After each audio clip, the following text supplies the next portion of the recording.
Hello, everyone. Hello. Before we get started with the box openings, I would like to say thank you to Jet3562 for following us yesterday. Yay! While we were off air. I'm going to assume that Jet is Joseph from the game store where we bought this box. Ooh, excellent. Because that adds up timeline-wise. Yes, it does.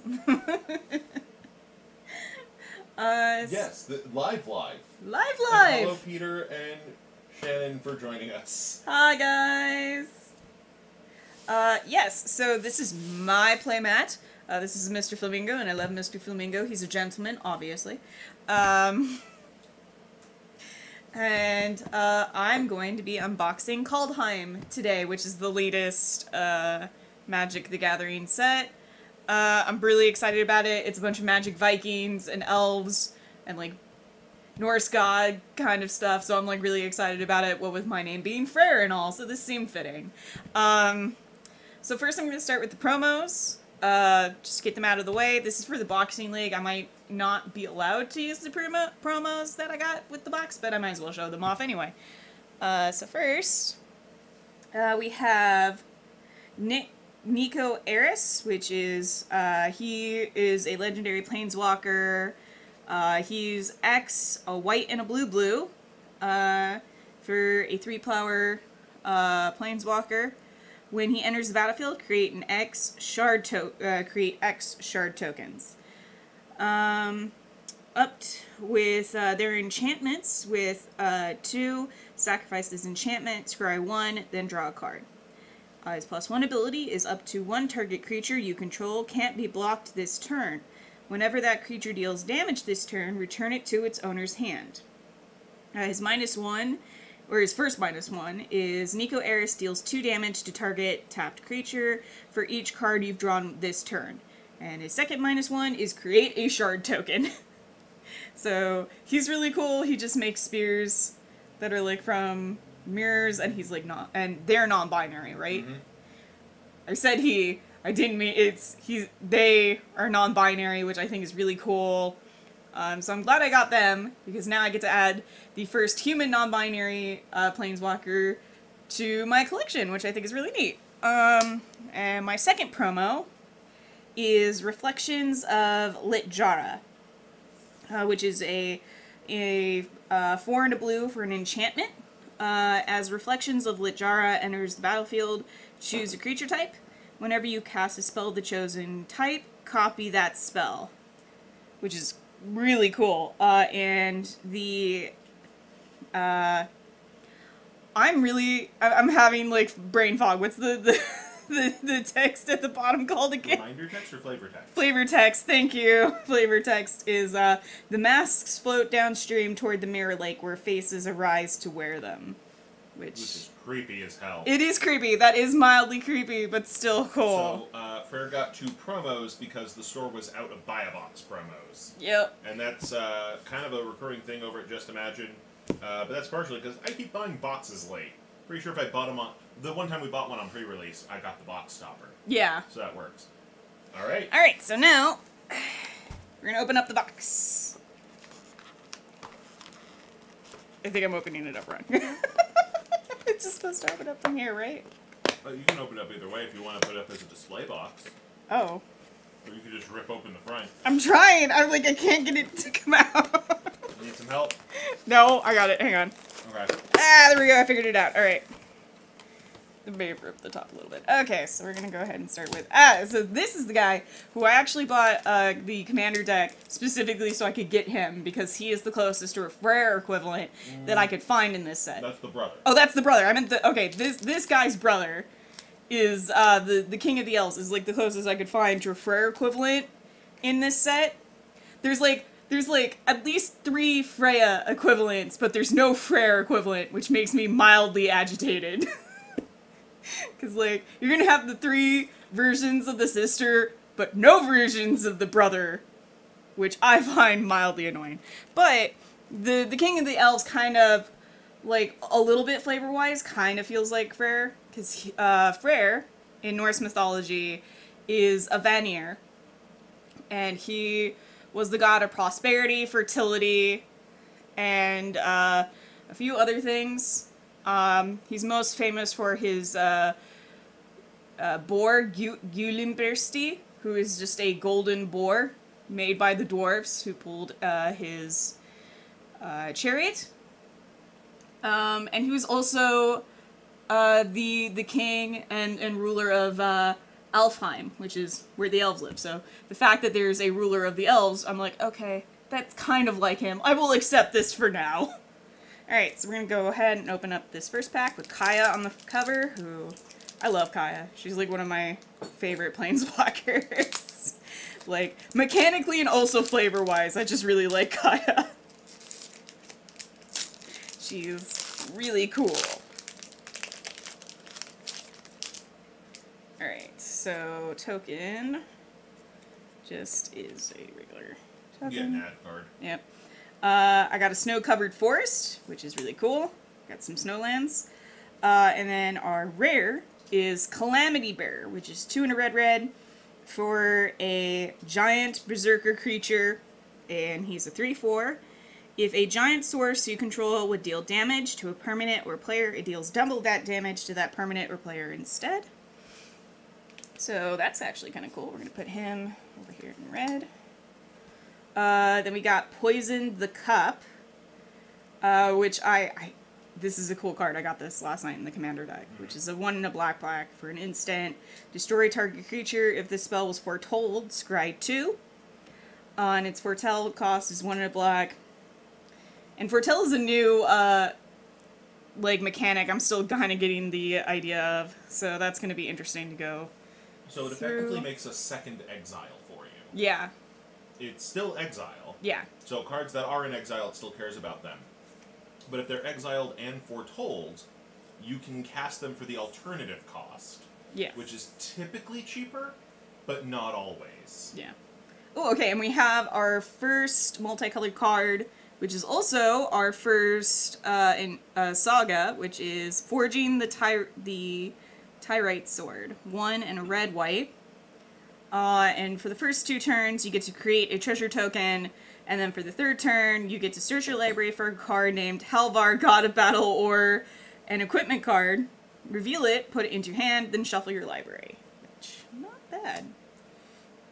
Then we have Giant's Amulet in blue. It's a blue equipment artifact. When Giant's Amulet enters the battlefield, you may pay 3 in a blue. If you do, create a 4/4 blue Giant Wizard creature token, then attach Giant's Amulet to it. Equipped creature gets +0/+1, and this creature has hexproof as long as it's untapped, and you can equip it for 2, which is not bad. Okay. Then we have Run Ashore, which I do like the Viking ship art. That's really cool. For 4 and a blue, it's an instant. Choose one or both. The owner or target non-land permanent puts it on the top or bottom of their library. Return target non-land permanent to its owner's hand. Okay, that's interesting. I'm not sure how I would exactly use that. I'm not really a blue player, so... I'm sorry, I was trying to put anything. Yeah. You're asking how you would use that? Well, kind of, I'm kind of thinking about it. Like, I'm not really a blue player, so my brain doesn't go, like, exile thing and then bring it back, really. Oh, that's not what either of these are. Yeah. What this is double removal. Oh, okay. Because blue removal doesn't kill, typically. Okay. Exiling is rare.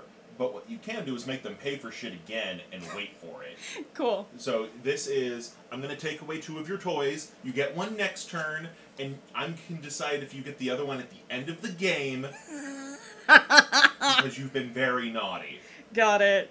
I've only done blue, as in, like, blue-black zombies for War of the Spark, and that was it. That's the only time I've ever done blue. Blue-black zombies is another archetype here. Yeah, so I might do it, I might not. It depends on my pull.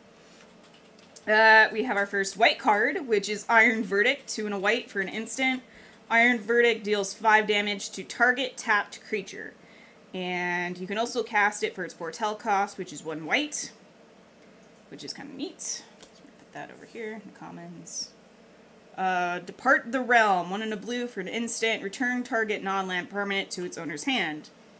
Basically, no, cast it again. Which is not bad. And it also has Foretell, which is kind of neat. Struggle of Skemfar, which I also got in the Commander deck last night. Which is 3 and a green for sorcery. Put a +1/+1 counter on target creature you control. Then that creature fights up to 1 target creature you don't control. You can also cast it for its Foretell cost. Yeah, Peter, next time you can come up here, I think a draft of some kind is in order. Right? We might put your butt on stream with it, but...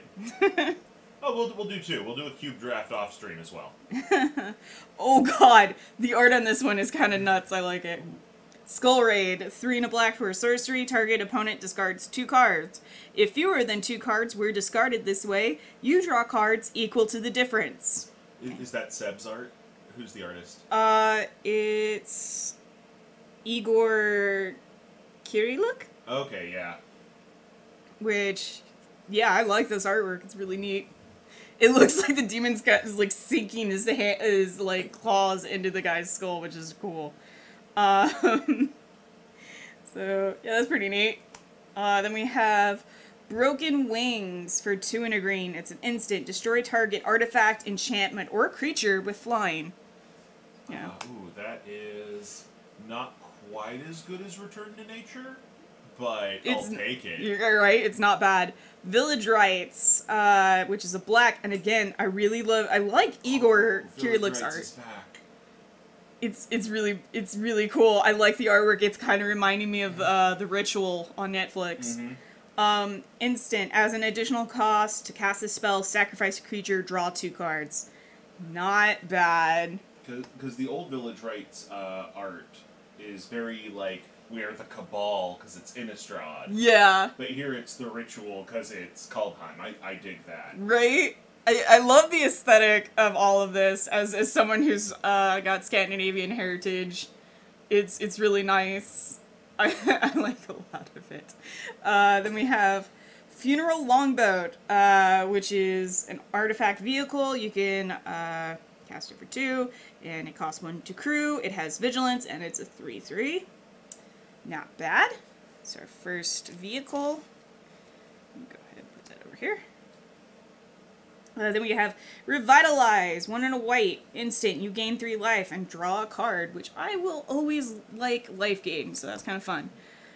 Run Amok, 1 and a red for an instant. Target attacking creature gets +3/+3 and gains trample until end of turn. I think I remember this card from War of the Spark. Yeah, and Revitalize was in I don't think it was in Dominaria. Yeah. But that's definitely a reprint. I have a couple other printings of Revitalize. Yeah. Alright, so now we're going to move on to our latest, one of our latest... Planeswalker, the word? Thank you, yes, Planeswalker. This set, since there's 4 Planeswalkers, yeah. Every pack has a Planeswalker on it. Nice. Yeah, Tyvar. Yeah, this is Tyvar, the new himbo. The Johnny Bravo in elf form. Which, I like that. I like that a lot. I like that he's a redheaded Viking himbo elf. That just screams, is the best energy. I wish I was swole so I could cosplay as Tyvar, but with Johnny Bravo's hair. Right, and then I could cosplay his brother. Okay, so you have a modal replacer. Ooh. That is what replaces checklists in this set. Okay. So you can write the 2 card names and their costs on that. Nice, okay. In case you don't have sleeves, but you just bought like 400 sleeves yesterday. Yes, I did. So that's not an issue. 300. I bought 3. I was estimating. Yeah. And then I got a snow-covered island. Ooh, and my first rare land. I got Darkboard Pathway. Okay. Which is tap, add black. Okay, flip it. And then you flip it, and it's Slitherboard Pathway, which is tap, add green. So, yeah, that's how they did the dual lands for Zendikar and this set. Oh, which I really like that. Instead of it comes in tapped, and every turn you get to choose. Yeah, I choose what I want that turn. You choose what you want that turn, and you're stuck with it. Which, yeah, I mean, that's kind of cool. Mm-hmm. And I love this artwork. It's really nice. And one neat thing, This is Johann Voss.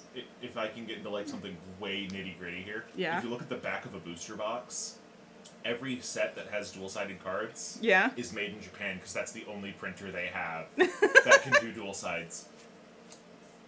So I really like that. I think that's really cool. And then we have Emmersturm Skullcairn, which, if that is not something that looks like the cover of a heavy metal album, I don't know what does. Oh, what is the name of that?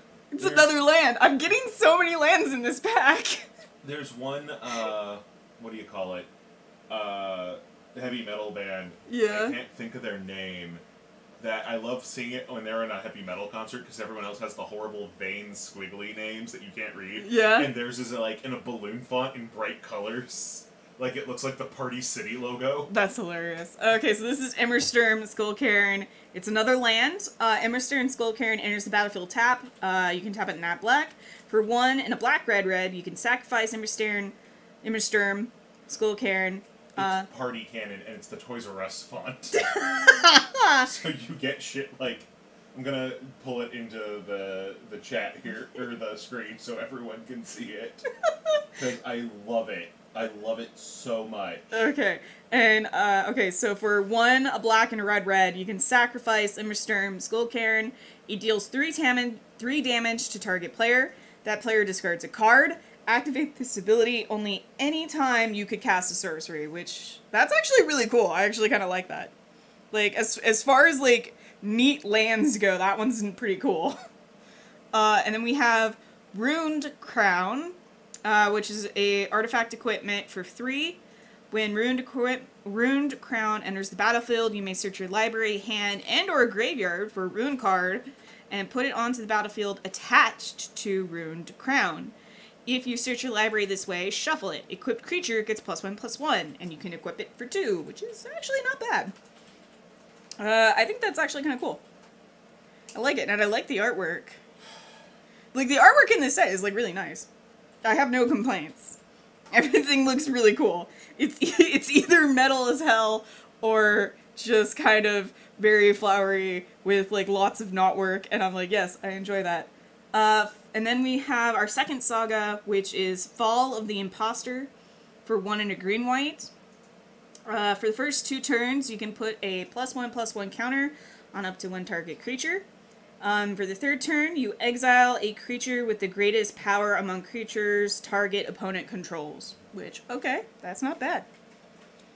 Then we have Draugr Thought Thief, which is 2 and a blue, zombie rogue, 3/2 zombie rogue.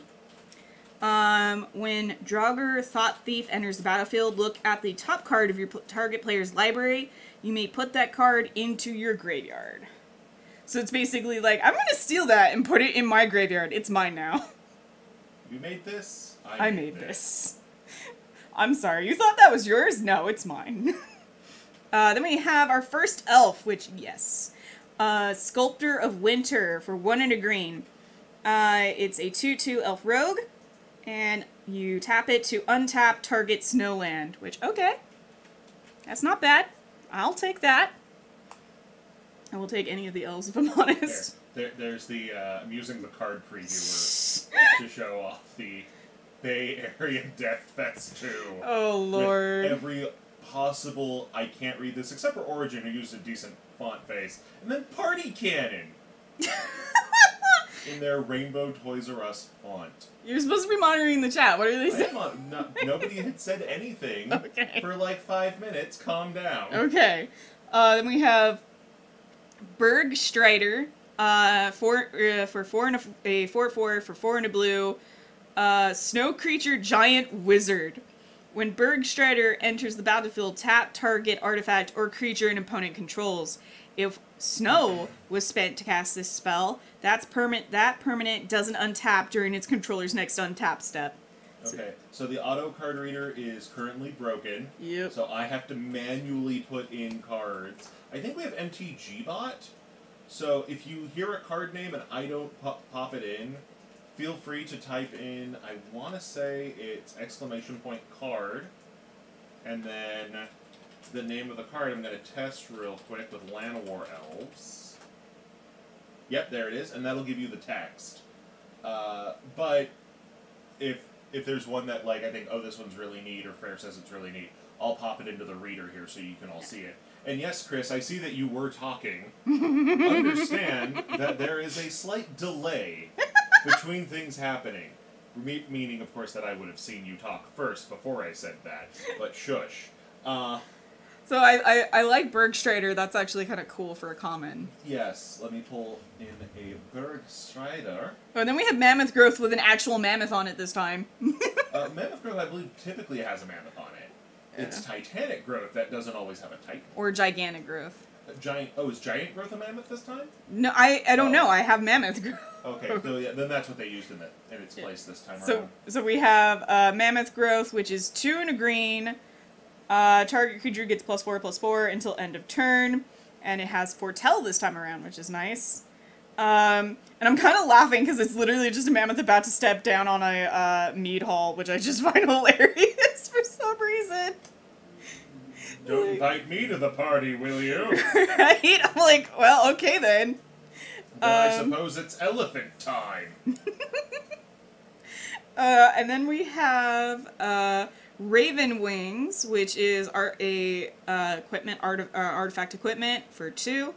Equipped creature gets +1/+0 and has flying, and is a bird in addition to its other types. And you can equip it for 2, which is not bad. Okay. I will throw this out there. Raven Wings, just from looking at it, yeah, is objectively better than, Flying Rig? Flying Rig? There's something like that. There's an old version that's effectively this, yeah, but it doesn't make you a bird. It's like, well, why would making me a bird matter? I'll tell you why. Bird Lords. Bird Lords! Yes, because that's all what we all want, is just Bird Lords. Put that there. So the answer of what happened to the better visuals is that the automatic card reader, there's something with the code that I can't figure out because I'm not that good of a Python programmer, in that I just steal other people's code and put it in a trench coat and sneak into an R-rated movie. Or occasionally have it date a small pink cat. But what I am working on, we're going through BoJack again. But what I can do is I can use the manual override to at least pop in big cards. Yes. So yes, Mammoth Growth does seem to be a improved but also not improved version of Titanic Growth, in that if you foretell it, it's better. Yep. If you don't foretell it, it's much, much worse. Yep. Okay, so our next card is Jarl of the Forsaken, which is a 3 and a black for a 3/2 zombie cleric. Which Chris Cole this is really awesome artwork. And it's got flash. When Jarl of the Forsaken enters the battlefield, destroy target creature or planeswalker an opponent controls that was dealt damage this turn, and you can foretell it. So this is actually, this is not bad. I actually really like the card. If I get enough blue-black zombies, I'll just go straight up blue-black zombies for this round. I was telling you, go Yorn. Right? If you pull Yorn, go Yorn. Yeah, I was kind of aiming for the elves, but if depending on my card pull, that's what's gonna. Yeah. Have you pulled a legendary yet? No. Wait. Legendary? A legendary creature? Yeah, that's what matters here. No, I have not. So. We're only 2 packs in. Yeah, I'm only 2 packs in. Let me get you the trash can so we can get rid of those extra wrappers. Okay. Our next card is our first aura. We have Valor of the Worthy, which is an enchantment aura. You enchant creature. Enchanted creature gets +1/+1. When enchanted creature leaves the battlefield, create a 1/1 white spirit creature token with flying. Which, yeah, okay. That seems very white. It's fine. Yeah, I've seen that kind of thing. And that's the opposite of the Amonkhet version. Yeah, it is. Because the Amonkhet version gave you the warrior first. Yes, it's true, it did. Axeguard Cavalry, which I stupid love this artwork. Oh my god, I think I love the dwarves in this set. So this is a 2/2 Dwarf Berserker for 1 and a red, with tap, target creature gains haste until end of turn. And the flavor text is riding the goat, dwarven expression meaning a foolhardy act of bravery. I just love the the way that this dwarf looks. She's so brightly colored. With the explosion at her back, it's like an action flick. Can I interrupt you for a annoying announcement I just got on my phone? Sure. You could say no. No, go ahead. It's an option. eBay keeps going, hey, we noticed you look at things. Here are things like the things you've looked at. It's like, would you like some orange card sleeves? Yes. They're only Yu-Gi-Oh! Sized. No. Like, I don't mind Yu-Gi-Oh! It's a fine game. But that's not what I want. But, like, why would I not want the ones that fit my Pokemon, Magic, and Force of Will cards instead? The 3 games I actually play. Right. Okay, so next we have our next Enchantment Aura, which is Arachnoform for 1 and a green. Enchanted creature gets +2/+2, has reach, and is every creature type. Wow, it's gross how, like, the look of this card, and yet I love it. Like, I love, like, the creepy spider head mask. It's kind of neat. I gotta admit, I'm really loving the artwork of this set. Like, cause there were some sets where I'm like, the artwork was okay. But, like, this set, I'm like, there's not a single card where I'm like, that looks stupid. Eldraine hit that for me so much on the Fairy Tale cards. Yeah. They made everything so dim and dark to try to go, ooh, it's Grimm's Fairy Tales. And it's like, just give me a fucking well-lit Pinocchio. I don't need every innkeeper to give me the Kubrick stare like he's gonna poison my fucking beer. And then our last card is Goldmaw Champion for a Dwarf Warrior for 2 and a 2/3 Dwarf Warrior for 2 and a white with Boast, which is 1 and a white, tap target creature, activate this ability, only if this creature attack this turn and only once each turn. That was nothing. I once took down a frost giant with a spoon. Well, it has boast. It has to boast. That's such big Gimli energy. Oh, are you okay? I'm fine. I just jostled it. So, I had very minor surgery this morning. He got the chunk taken out of his back. Taken out of me. And I just jostled in my chair to rearrange myself, and I hit the stitches on my support pillow, which is not a fun experience. No, I don't imagine it would be. I will say I'm grateful to Mr. Puopolo and my elementary school band teacher, Mr. Thompson, who were always like, remember, when you're playing instruments, you sit on the edge of your chair. I do that when I'm gaming, so there's no pressure on my stitches most of the time. That's good. Alright. I killed a man with this thumb. Yeah, that has about the same feel. Yeah. We have Snow-Covered Swamp.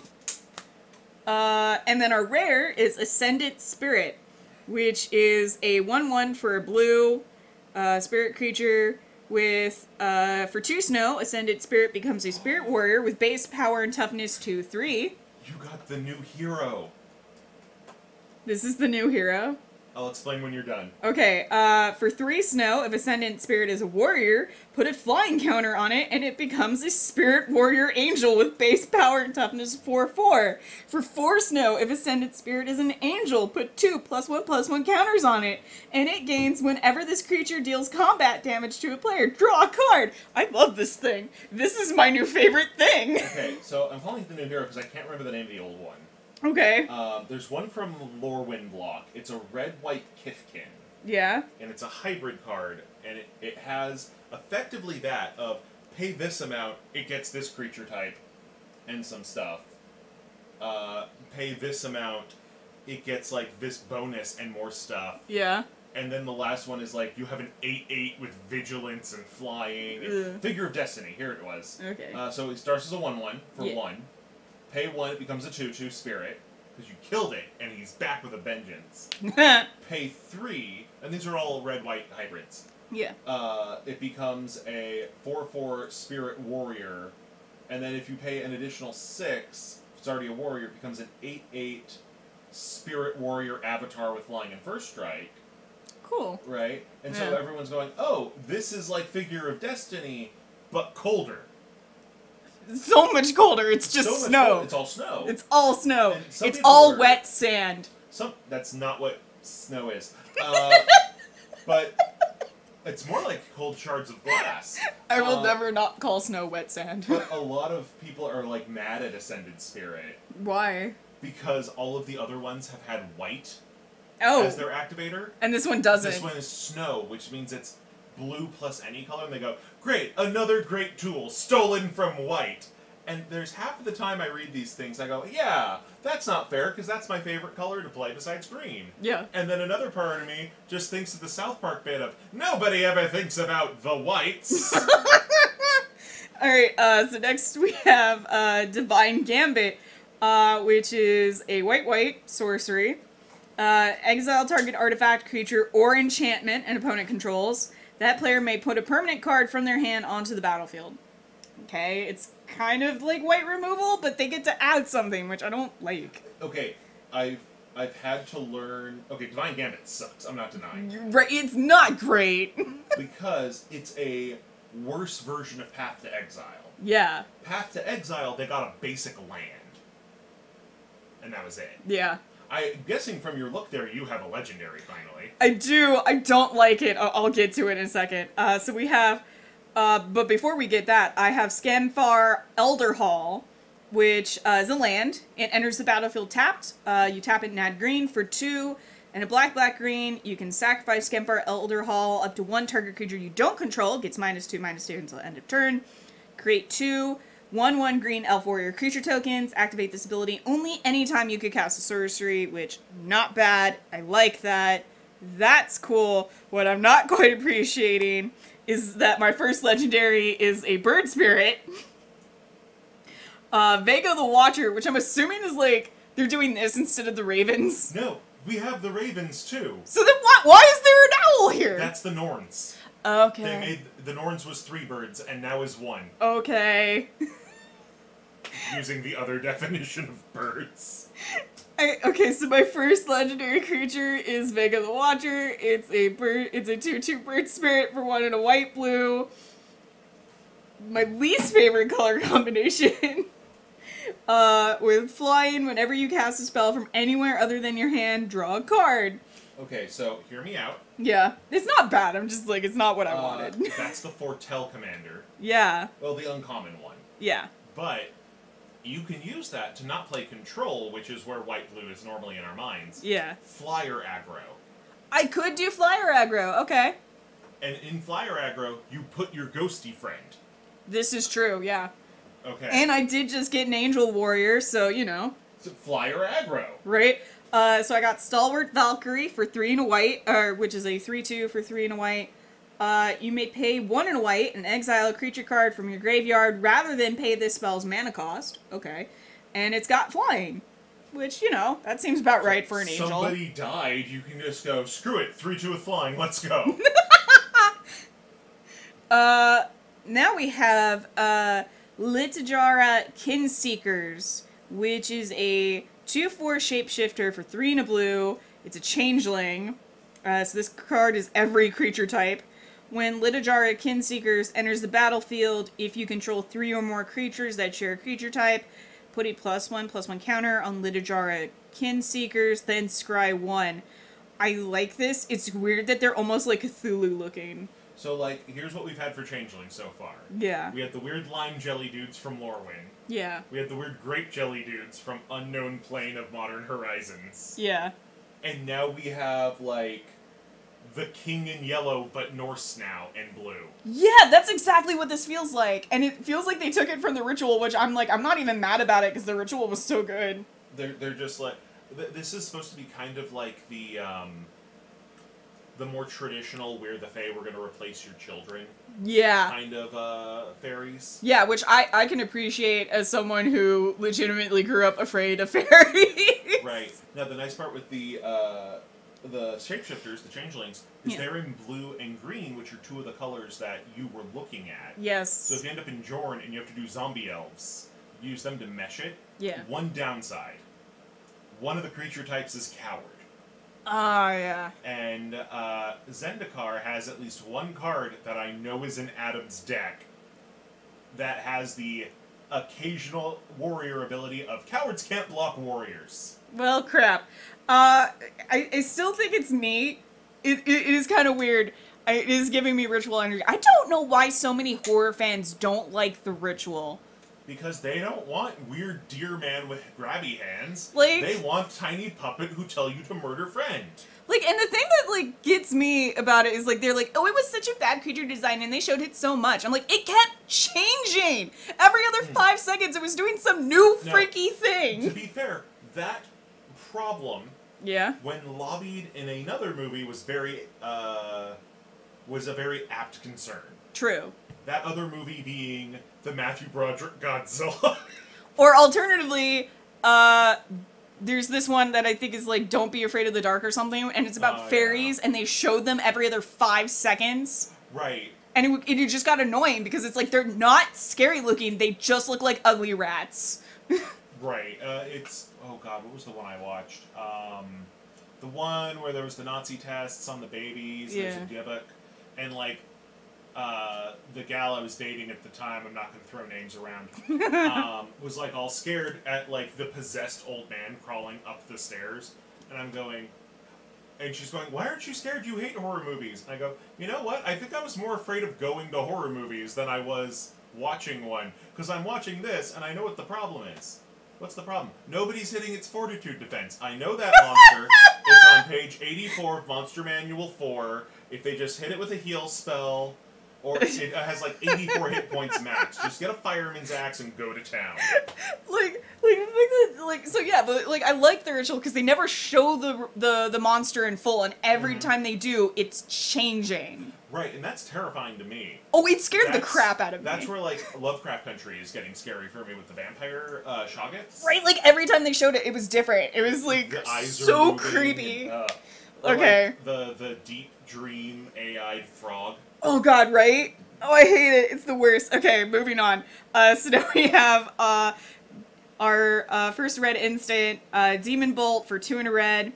Demon Bolt deals 4 damage to target creature or planeswalker, and I can cast it for its foretell cost, which ultimately amounts to the same cost, kind of, because it's foretell for red and then pay 2 later. But you can... No. Other way around. Oh. You foretell for 2, and you pay red later. Oh, okay, that's actually better. Yeah, so the later cost is slightly different lightning bolt. Slightly different. But you have to put it on layaway. Yeah. So foretell is always 2, because otherwise they'd know what you cast. I stupid love this art, because this wolf just looks so concerned that suddenly it has wings. Oh god, I know the one you're talking about. It's Wings of the Cosmos. The wolf just looks so concerned. I feel so bad for it. So I love Wings of the Cosmos for the same reason I love Arcane Flight from Dominaria. Where the cat is just like, yeah! The cat's jumping for the bird, and you see the desperate wizard casting it behind him, like, no, can't lose my cat again. Poor Tibbles. But here it's like, guys, help. Moon got wings. No, I don't think this is Moon got wings. Moon cast this. And poor, like, Bonehowl was like going, guys, help. I don't know what Moon did, but he pissed off a wizard.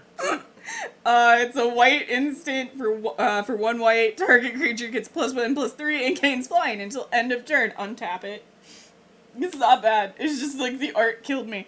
And then, ooh, okay, we got our first snow enchantment. Glittering Frost, 2 and a green for a snow enchantment aura. Enchant land. Enchanted land is snow. Whenever enchanted land is tapped for mana, its controller adds an additional 1 mana of any color. Which, so you get twice the snow. Twice the snow! I like this one. This one is nice. I'm oddly fond of snow. Snow is actually pretty fun. It's fun because now I know if I end up pulling a lot of red, I can just pull out my old snow mountains. You can't. I can't? No. Snowlands do not have the same rule in a limited environment as normal basics. All my old snow mountains! Afraid not. Since Darn you're it. limited, the non-traditional basics, so that's the snows plus wastes, you have to open. Dang it. Alright. So we have Raise the Draugr, which is 1 and a black for an instant. Choose 1. Return target creature card from your graveyard to your hand. Or, return 2 target creature cards that share a creature type from your graveyard to your hand. Which, okay. It's the standard. I think Rise from Extinction and Modern Horizons was like the generic version. Yeah. But that's been a really common effect lately, and I like it. Of get one or get two of a type. Which not bad. That's heard in Ixalan with the pirates, I believe, and I loved it there. So now we have Emmersturm Raider, which is a 2/1 Demon Berserker for 1 and a red. When Emmersturm Raider enters the battlefield, you may discard a card. If you do, draw a card. Okay.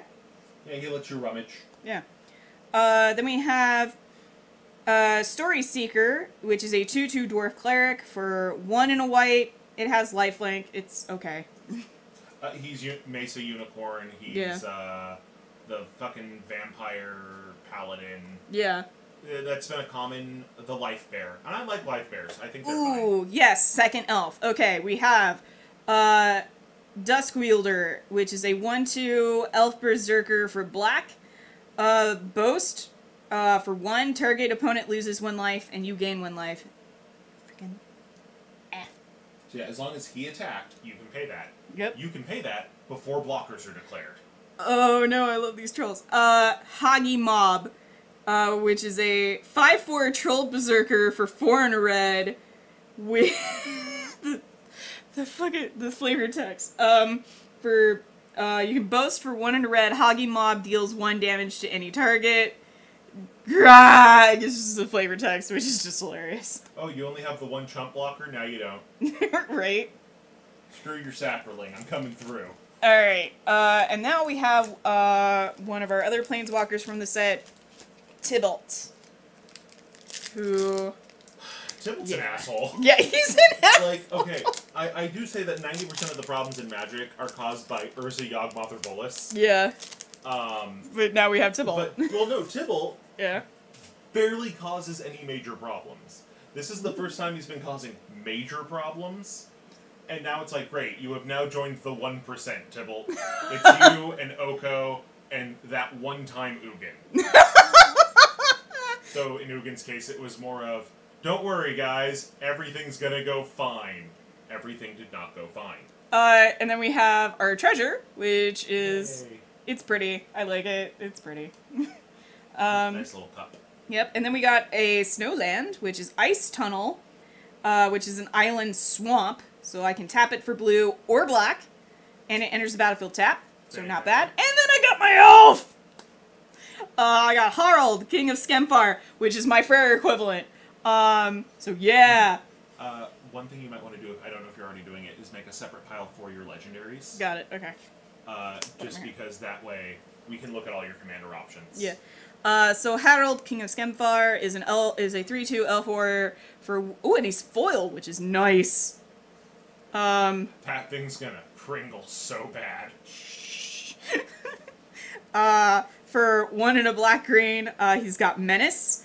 When Harald, King of Skemfar, enters the battlefield, look at the top 5 cards of your library. You may reveal an elf, warrior, or Tyvar card from among them and put it into your hand. Put the rest on the bottom of your library in a random order. I love him. Okay, so, he's my favorite. Looking at the chat real fast. Yep. People for a while were talking about how snow is just wet sand. You apparently started a thing. I did. It is wet sand. Fight me. Bradley Rose points out that Loki ain't Thanos. Yeah, no, you're 100% correct on that Yeah, one. he's not. I have thoughts on movie Thanos and how much I prefer comic Thanos. True, same. I like incel Thanos so much better as a villain.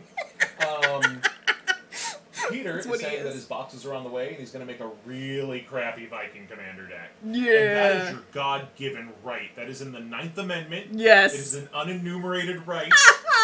Also, your right to call it a crappy deck is in the First Amendment. As an American, you have those abilities. Yep. And Peter, I'm going to throw this out here in a stream instead of just telling you in private. With Strixhaven coming out, there is a strange part of me that feels compelled to try to get Shirley to draft. That'll be interesting. Knowing how much... they're just all artifacts. I'll just put Shirley, who is... For those of you who are trying to follow my weird family tree here, Peter is my brother-in-law, Shirley is their stepmother. She likes Harry Potter. Strixhaven is the Harry Potter set. I want to get my stepmother-in-law to draft the Harry Potter set with me. I don't think it'll ever happen. What I might be able to convince her to do is play the Harry Potter D&D hack. Yeah.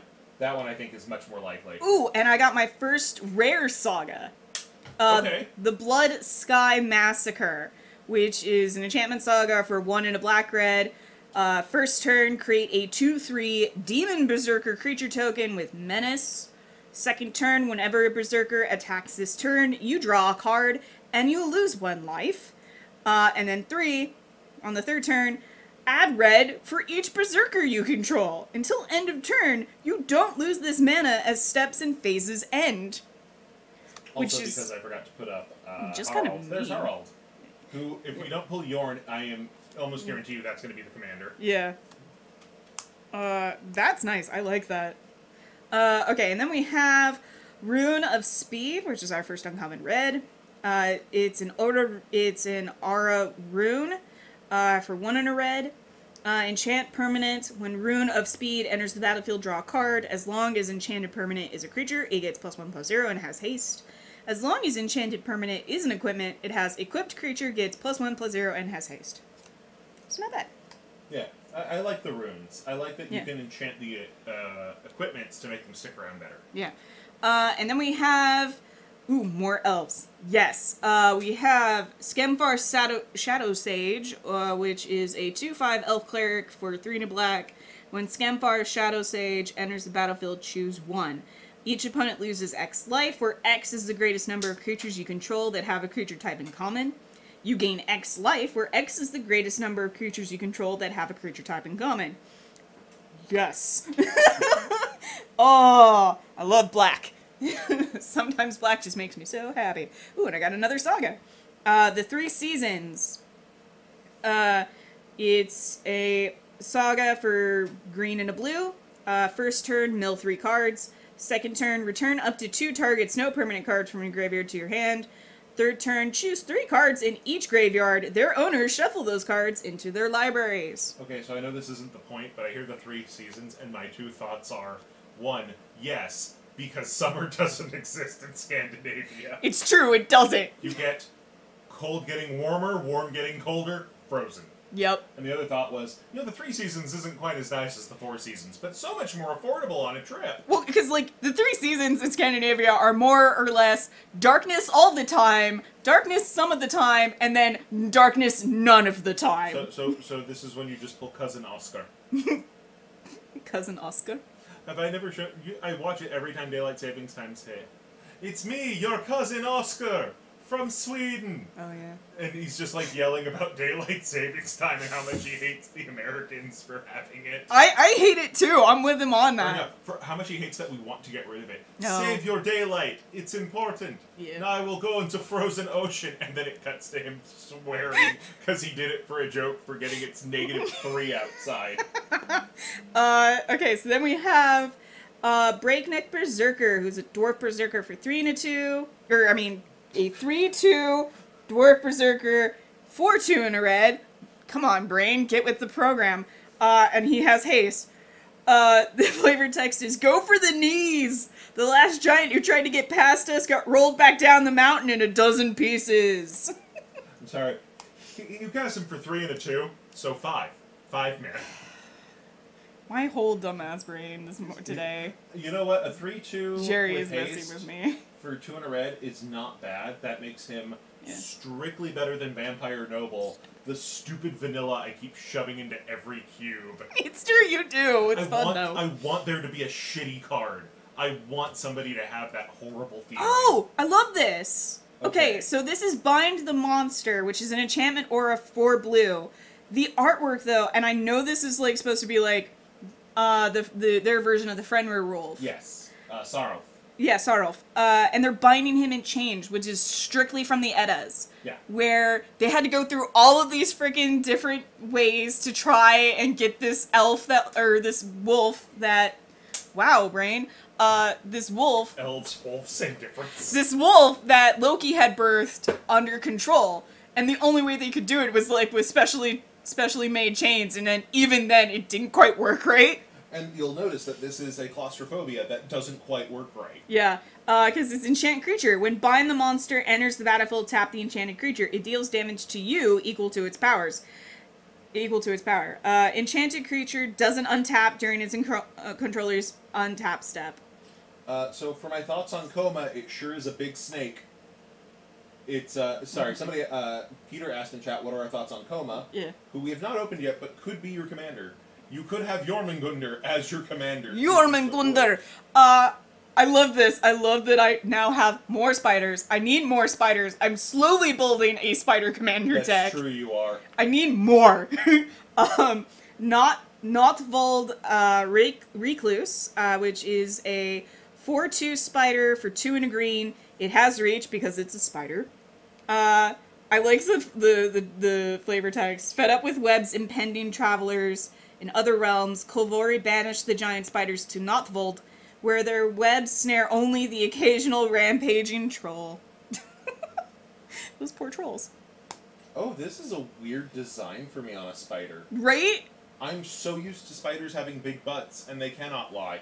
And this one has itty-bitty butt, which is weird for a spider. But, I mean, that's how the more north you get, the smaller the abdomen. Yeah. So I like that. It's very biological. It's also just kind of neat. Yeah. It's just that my brain's going like, wait, but... Yeah. That is what spider are known for. Yep. We got another Raven Wings. So now I have 2 of them. Which means I can't use one of them. Yep. Then we have Wither Crown, which is our first black enchantment aura. For 1 and a black, enchant creature. Enchanted creature has base power 0 and has, at the beginning of your upkeep, you lose 1 life unless you sacrifice this creature. Oh, that's fun. I could put that on anything. Like, say, my opponent. Yes, that's the point. Yes. I love black enchantments because they're always like, put this on something. Well, that's how blue does it, too, typically. And sometimes white. Red and green are more, no, pump your own thing. Screw them. Right. Except for Roots. I've been sorting the kids' cards, and there's so many copies of Roots. Yeah. Okay, and then we have Annul. Annul? Annul. Annul. Is a blue instant for 1 blue, counter target, artifact, or enchantment spell. And it's blue. Every set that Annul has been in has been busted in some way. Ah. Like, it first showed up in Urza block, then it showed up in Mirrodin block, then it showed up in Theros. And Theros was, the least busted of them. I like this cat. Okay. God's Hall Guardian, which is a 3/6 cat for 5 and a white. It has Vigilance and Foretell. And I'm like, for the Foretell cost, it's worth it. Yes, and that's... This is that kind of, of a common. I like him. He's cute. The cats are neat. They all look like just extra furry Maine Coons. Yeah. Well, I mean, they're, that's effectively... Or Scandinavian forest cats, I should say. Well, they're kind of both. Yeah. The one that comes with Frigga's Chariot is a Maine Coon. It's just a fucking Maine Coon. Or the Norwegian forest cat? Like, the markings don't look right for that. Okay. Like, I can tell that they're going for Norwegian forest cat. Because it's so fluffy. Right. But at the same time, it's like, that's just a Maine Coon. If it's big enough to pull a dang chariot. Right. Floofles. Shackles of Treachery. Red sorcery for 2 and a red. Gain control of target creature until end of turn. Untap the creature until end of turn. It gains haste, and whenever this creature deals damage, destroy target equipment attached to it. So, I get your creature, and screw your enchantment. That is literally a better act of treason. Right? I like that one. Holy shit. This is mine. Like, I realize Act of Treason's not the strongest card in the world. No, but it's fun. One of my favorites in red. Right? It's fun. And so Act of Treason is fun. This is a better Act of Treason. Yeah. It makes me so happy. It's a ribbon better. It's not much. But, against the right guy, fuck you. Yeah. Then we have Battlefield Raptor, which is a 1/2 bird for a white. It has flying and first strike, which is not bad for a single drop. Okay, so we have a new contender there for best bird. Best bird. Well, okay, because this is just straight up better than Rusttail Falcon. This is true, yeah.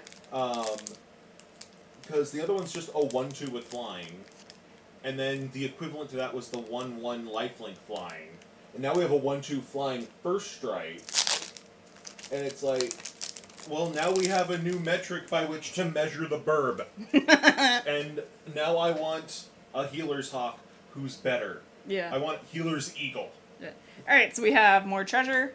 We have a snow-covered plains, and we have... Oh! Damn! Okay. So our rare is Dream Devourer, which is a demon cleric, a 0/3 demon cleric for 1 and a black. Each non-land card in your hand without foretell has foretell. Its foretell cost is equal to its mana cost reduced by 2. Whenever you foretell a card, Dream Devourer gets +2/+0 until end of turn. I love him. So, the point of this card is not to put it in a deck with a bunch of foretell. No. You put it with a card with a deck that wants to foretell, but you didn't get enough. Yeah. Or you just use him as straight up ramp. You're putting everything on layaway like a mom who overdid Christmas. Yep. It's nice. I got another Ruined Crown, which means I can't use that one. But it's not bad. I like having multiples for my collection, at least. Of course. Ooh, and I got Rune of Flight, which is an Aura Rune enchantment for 1 and a blue. Enchant permanent. When Rune of Flight enters the battlefield, draw a card. As long as enchanted permanent is a creature, it has flying. As long as enchanted permanent is an equipment, it has equipped creature has flying. Okay, now enchant Rune of Flight onto Colossal Hammer. Oh god! I got another Emmerstern Skullcairn, which I can have multiples of land, but not specialty lands. Not non-basics. Yeah. So if you got like multiple snow-covered islands, you can keep using those. Yeah, but that's not what this is. Right. So no, that's your only one there. Yeah. Where did I put the other? Did I put it in here? That is where I put it, which is wrong. That was the wrong place for you. You belong down here with the uncommons. Yeah, so I can't use the second Ruined Crown, which is disappointing, and I can't use the second Emmerstern Skullcairn, which is also disappointing, but having multiples is always great. Hey, I got a Yeti! Frostspeak Yeti, which is a snow creature, a 3/3 snow creature Yeti for 3 and a blue. For 1 and a snow, Frostspeak Yeti can't be blocked this turn. Some heroes line their coats with Yeti fur. More Yetis line their bellies with heroes. So, I mean, an unblockable 3/3 is nothing to sneeze at. Yeah. I got another Sculptor of Winter, which means I can't use it. With his weird ears. I like the ears! I think they're cool! They creep me out. I like that it's like the Nordic knotwork. I think that's neat. We have a blue instant, Disdainful Stroke, for 1 and a blue, counter target spell with converted cost 4 or greater. Oh, I didn't realize they reprinted that. Neat. Yep. Then we have Brine Barrow Intruder, which is a 1/2 human rogue for blue with flash. When Brine Barrow Intruder enters the battlefield, target creature an opponent controls gets -2/-0 until end of turn. That is a fantastic blue hoser at common. It is. Holy shit. It's not bad. Ooh, I got another elf. Okay. Grizzled Outrider, which is an elf, a 5/5 elf warrior for 4 and a green. So. He's just a vanilla. But he's riding a bear, which I'm sure Peter will appreciate. Perhaps. I love the flavor text. Sure, a horse might be faster, but I'd like to see a horse take the head clean off a troll in one swipe. So in Breath of the Wild, you can ride bears, but you can't stable them. If you try, the stable master goes, "That's not a horse! Get that out of here!" Ooh, and I got another elf.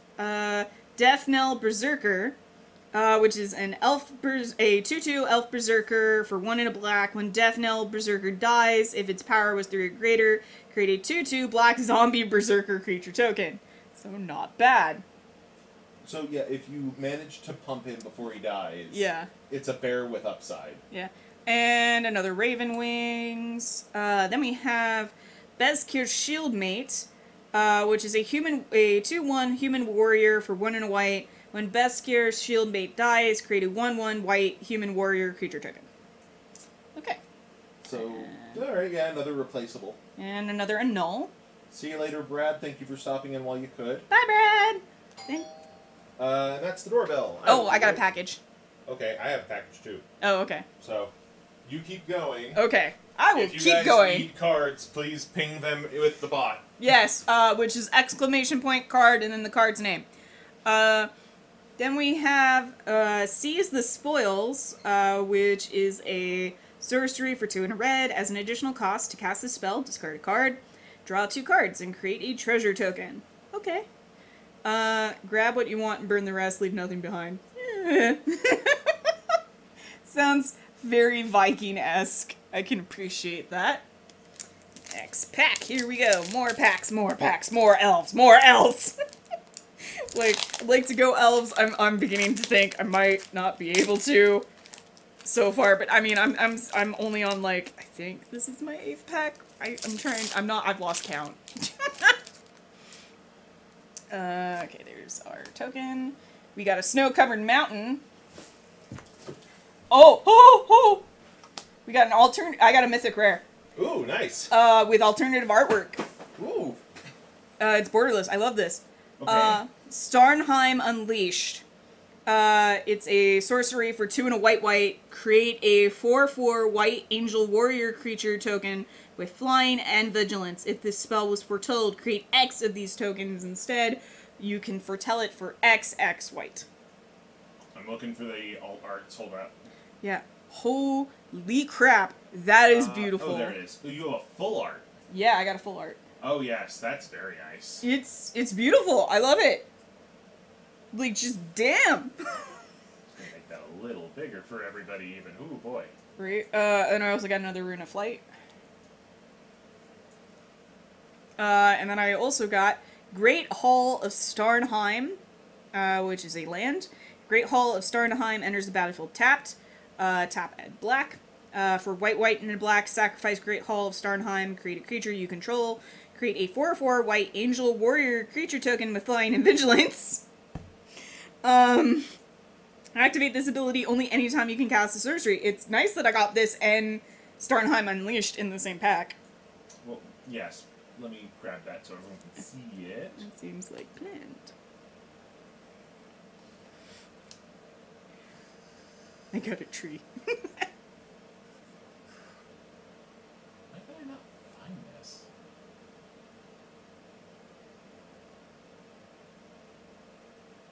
I swear I'll find it. It's right there. Great Hall of Starnheim. I'm looking for the letter S for some reason. I don't know. There we go. Okay. And then we have Rootless Yew, which is a 5/4 tree folk for 3 and a green. When Rootless Yew dies, search your library for a creature card with power or toughness 6 or greater, reveal it, put it into your hand, then shuffle your library. So not bad. It died. I get a dinosaur. Right.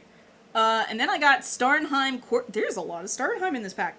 Starnheim Courser, which is a Pegasus for a 2/2 Pegasus for 2 and a white, with flying. Artifact enchantment spells you cast cost 1 less to cast. Not bad. Like, it's just generally useful. this is generally useful. Oh, and I got another bird. I got Pilfering Hawk, which is a 1/2 bird with 1 and a blue. It has flying, of course, because it's a bird. And it has, for snow, tap, draw a card, then discard a card. So that one loots. Yep. Very nice. Then we have Dwarven Reinforcements, which is a sorcery for 3 and a red. Create 2/1 red Dwarf Berserker creature tokens. And you can also cast it for its foretell cost, which is 1 and a red. Guardian Gladewalker, which is a 1/1 shapeshifter for 1 and a green. Changeling. When Guardian Gladewalker enters the battlefield, put a +1/+1 counter on target creature. Which, not bad. Ooh! We have Gold Vein Pick, which is a equipment artifact for 2. Equipped creature gets +1/+1. Whenever equipped creature deals combat damage to the player, create a treasure token. And you can equip it for 1. So, that's not bad. Ooh, why do I like this one? Okay. Priest of the Haunted Edge, which is a 0/4 zombie cleric for 1 and a black. Tap, sacrifice Priest of the Haunted Edge. Target creature gets -X/-X until end of turn, where X is the number of snowlands you control. Activate this ability only anytime you could cast a sorcery. That is not bad. Yes! Yes! I love lindworms. It's so ridiculous. Ravenous Lindworm, which is a worm, a 6/6 worm for 4 and a green. When Ravenous Lindworm enters the battlefield, you gain 4 life. Last year that was an elephant. It was. That's Honey Mammoth. I kind of like it. It's just so ridiculous. Okay, and then we have our first coward card. Craven Hulk, which is a giant coward, a 4/4 giant coward, for 3 and a red. Craven Hulk can't block alone. It was raised by goats. Oh, I love that if you look at the art, he's hiding behind the mountain. Yeah. No, I'm not coming out. There's monsters out there. You're a monster, but I'm in here. With my goats. Then we have Code Spell Cleric, who is a 1/1 human cleric for white. He's got Vigilance, and when Code Spell Cleric enters the battlefield, if it was the second spell you cast this turn, put a +1/+1 counter on target creature. So, that's actually not bad for a 1-drop. And then we have Raven Form, which is a sorcery for 2 and a blue, exile target artifact or creature. Its controller creates a 1/1 blue bird creature token with flying. That one made people so fucking mad. Why? Alright, so... Also has Foretell.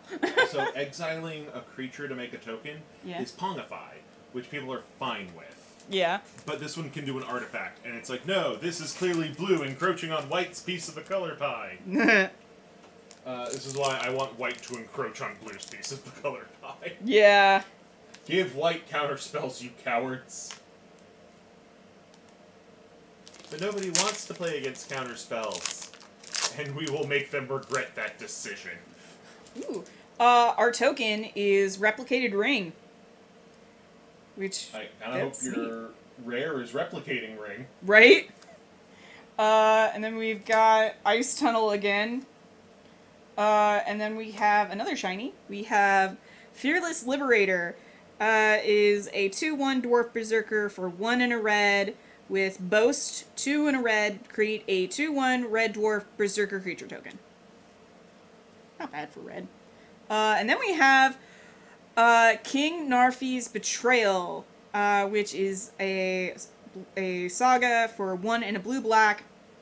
First turn, each player mills 4 cards. Then you... Call, I'll be back. Okay. Then you may exile a creature or planeswalker card from each graveyard. Okay, not bad. Second and third turns, until end of turn, you may cast spells from among cards exiled with King Narfi's Betrayal. And you may spend mana as though it were mana of any color to cast those spells. That is really mean. That is really mean. I really like that one. It's really mean. I like it. It's mean. Okay, so then we have Litjara Glade Warden, which is a 3/3 shapeshifter for 3 and a green with Changeling. For 2 and a green, you can tap it, exile a creature card from your graveyard, put 2 +1/+1 counters on target creature. Activate this ability only anytime you could cast a sorcery. So, not bad. Hey, I got another Harald! I mean, I can't use him, but it's nice that I have him. Like, it's nice that I have him. I can't use him. I can't, because I already have a Herald.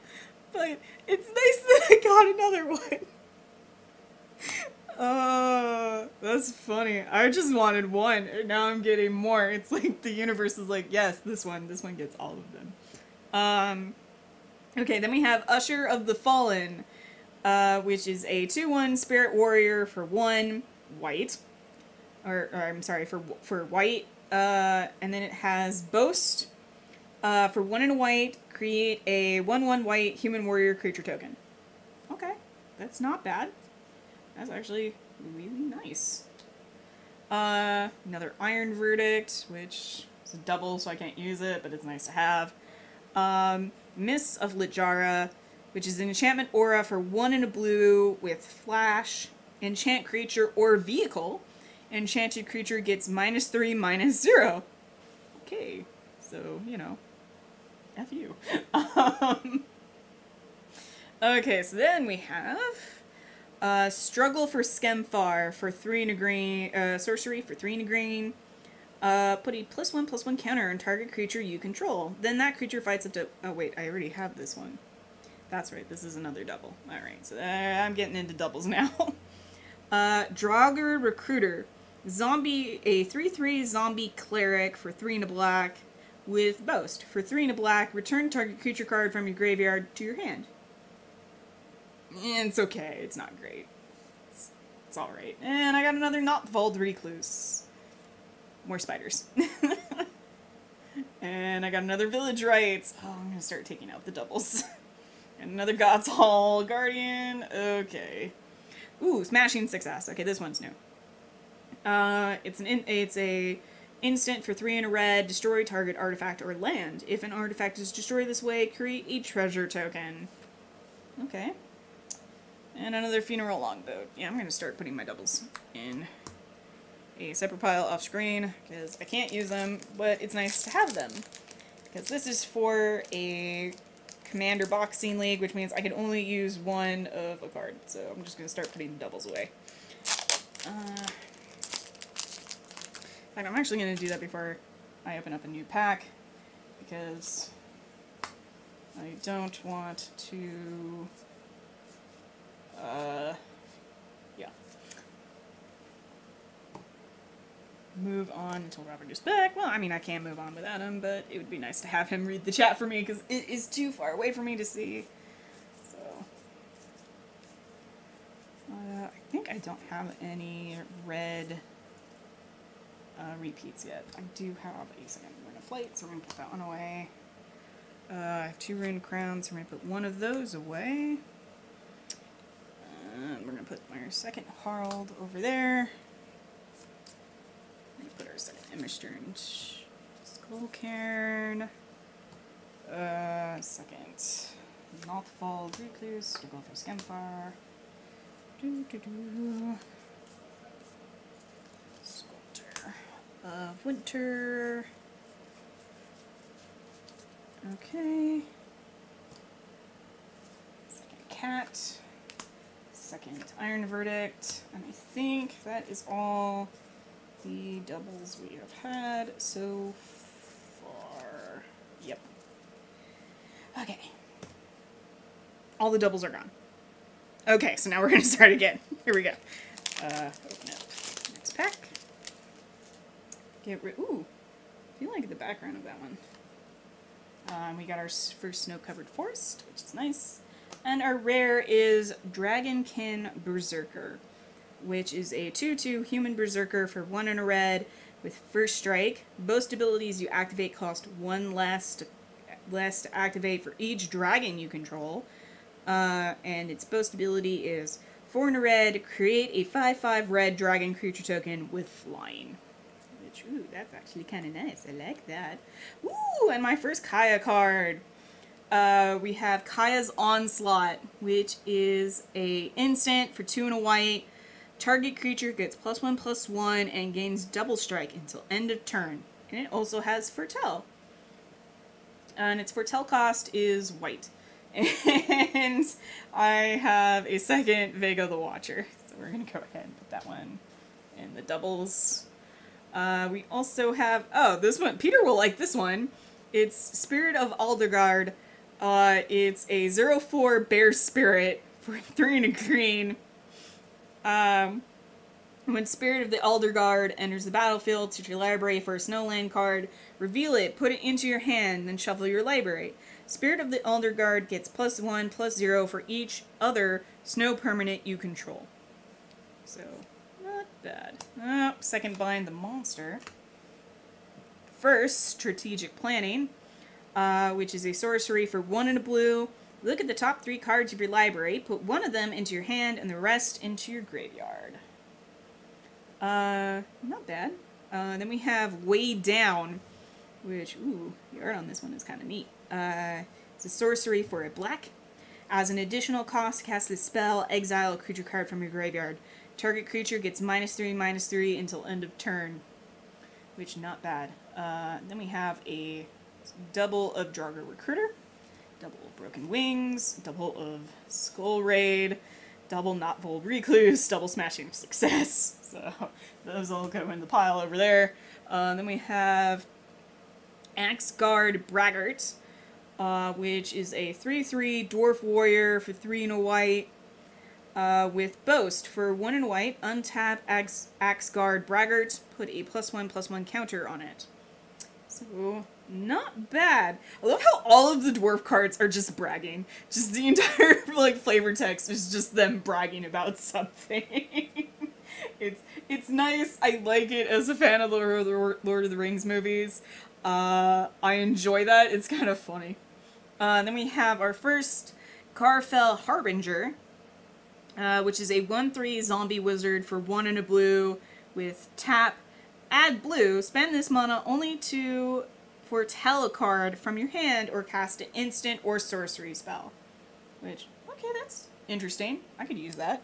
I could see ways to use that. Alright, next pack. Getting through these. Here we go. We have a Human Warrior token. We have a Snow-Covered Island. And our rare is Cyclone Summoner, which is a 7/7 giant wizard. Wow. For 5 and a blue. When Cyclone Summoner enters the battlefield, if you cast it from your hand, return all permanents to their owner's hands except for giants, wizards, and lands. Which, wow. It's not bad. Then we have Battle Shield Warrior, which is a 2/2 human warrior for 2 and a white with Boast. For 1 and a white, creatures you control get +1/+1 until end of turn. That is not bad. I actually really like that. Then we have Surtland Frostpear. Surtland Frostpear enters the battlefield tapped. You can tap it and add red. For 2 and a blue red, sacrifice Surtland Frostspear, scry 2. Surtland Frostspear deals 2 damage to each creature. Activate this ability only anytime you could cast a sorcery. Which that's ooh.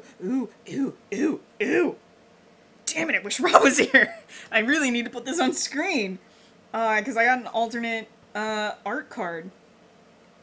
And it is really nice. It is really, really nice. I have Morit of the Frost, which is a 0/0 shapeshifter legendary snow creature, so this could also be my commander. And it's a shapeshifter with changeling, which means any type is good. Wow, okay, and it's 2 and a green-blue, with changeling. You may have Morit of the Frost enter the battlefield as a copy of a permanent you control. Ooh, except it's legendary and snow in addition to its other types.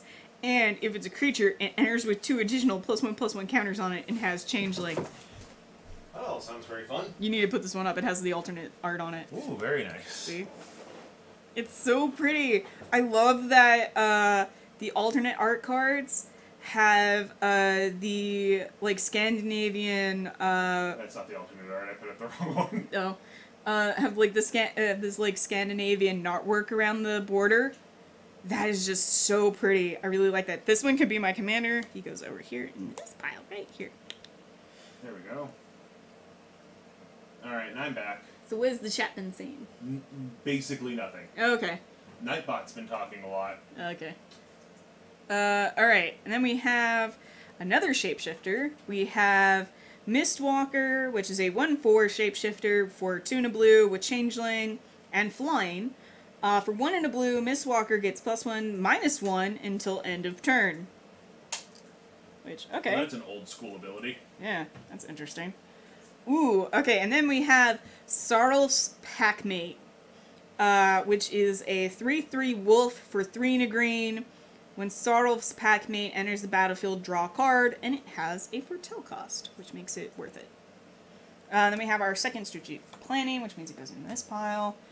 Ooh, and then we have Icehide Troll, which is a troll warrior for 2 and a 3, or 2 and a green. it's a 2/3 troll warrior for 2 and a green. And for 2 ice, Icehide Troll gets +2/+0 and gains indestructible until end of turn. Tap it. So that's the replacement for regenerate. Yeah. Although it's weird because it says tap it, so I guess that means I have to like attack with it or something. No, not necessarily.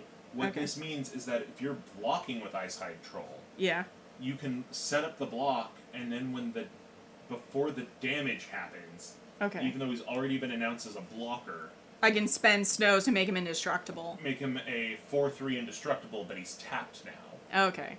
Which isn't a big problem if he's blocking. No. You can also do it in response to like a bolt. Yeah. 3rd Draugr's Recruiter, and then we have King Harald's Revenge, which is a sorcery for 2 and a green. Until end of turn, target creature gets +1/+1 for each creature you control and gains trample. It must be blocked this turn if able. Ooh, I do like that. I do like that, like, Harald is a bit vengeful. That, I appreciate that. That's nice. I like it. Then we have Karfell Kennelmaster, which is a 4/4 zombie berserker for 4 and a black. When Karfell Kennelmaster enters the battlefield, up to 2 target creatures each get +1/+0 and gain indestructible until end of turn. Which, ooh, that is not bad. And then I got a 2nd Karfell Harbinger. And then we got Vault Robber, which is a 1/3 dwarf rogue for 1 and a red.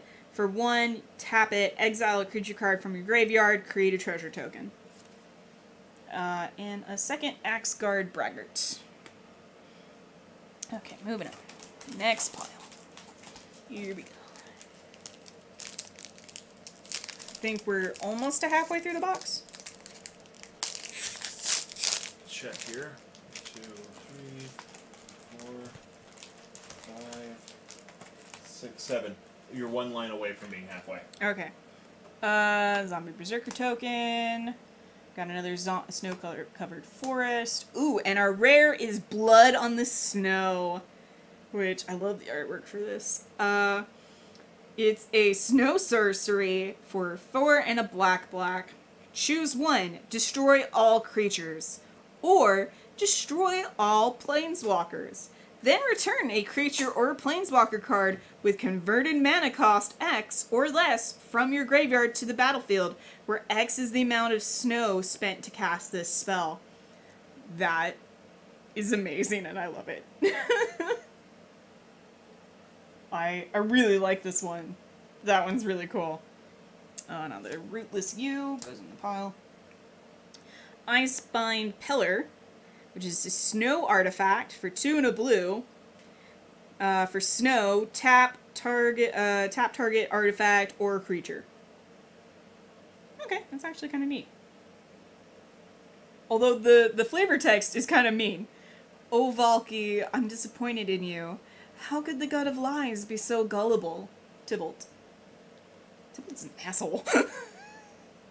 Well, I mean, he basically beat up Valky. Yeah. Stole his place. And then chained him. Mm-hmm. Oh, it's mean. That's messed up. Alright, then we have Weathered Runestone, which is an artifact for 2. Non-land permanent cards in graveyards and libraries can't enter the battlefield. Players can't cast spells from graveyards or libraries. That would be really messed up. That's the whole point of it. No, you can't do that. Screw off. No to you. Alright, I already have one of those, so that goes to store. Run a shore I already have. Ooh, I like this one. Bound in Gold, which is an enchantment aura for 2 and a white. Enchant permanent. Enchanted permanent can't attack, block, or crew vehicles, and its activated abilities can't be activated unless they're mana abilities. It's just kind of messed up. That's a functional reprint from Kaladesh, but with a very different name. Yeah. I can't remember. I think the album's Malfunction or something like that. Yeah. Okay, I already have King Harold's Revenge. Scorn Effigy, which is... Scarecrow. It's a Scarecrow for a 2/3 Scarecrow for 3 with Foretell 0. So I can pay 2 and then just cast it whenever. After that turn. After that turn. But yeah, that's actually not bad. I like him. He's nice. He's fun. We're gonna put you over here. Another Skull Raid. Oh, I got the Ox! Yes! Ox. Giant Ox is a 0/6 Ox for 1 and a white. Giant Ox crews vehicles using its toughness rather than its power. So, nice. So, we're hoping we get the plow, right? God, I hope I get the plow. Another Run Amok.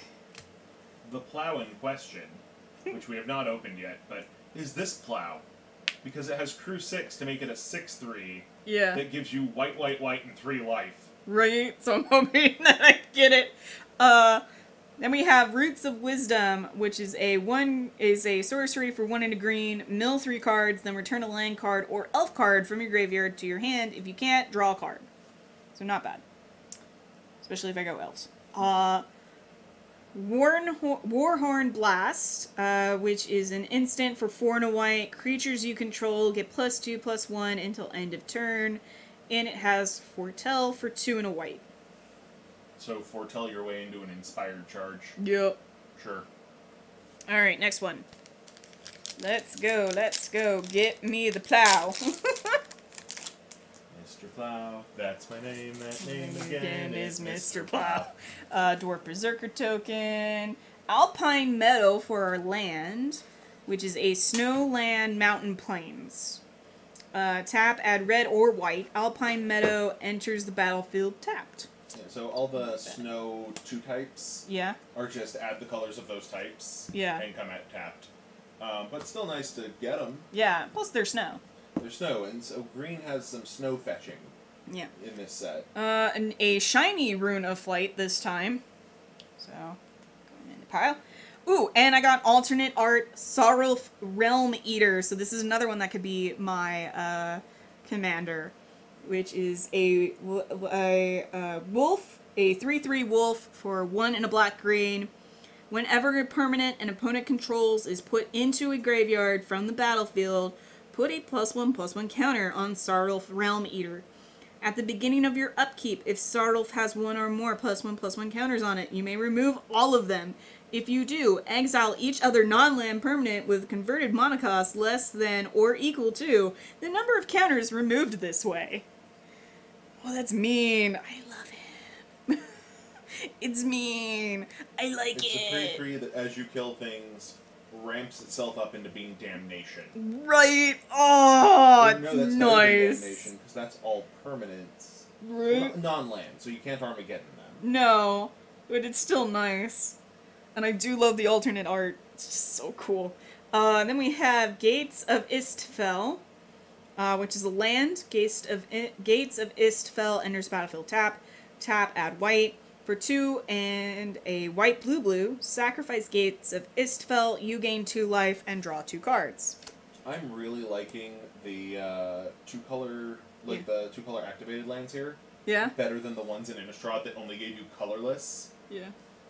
Ooh! Okay, so here's another one that I can use for my commander. I got Agar the Freezing Flame, who is a giant wizard for a 3/3 giant wizard for 1 and a blue-red. What? All I want to do is see you turn into a giant wizard. A giant wizard. Whenever a creature or planeswalker an opponent controls is dealt excess damage, if a giant wizard or spell you control dealt damage to it this turn, draw a card.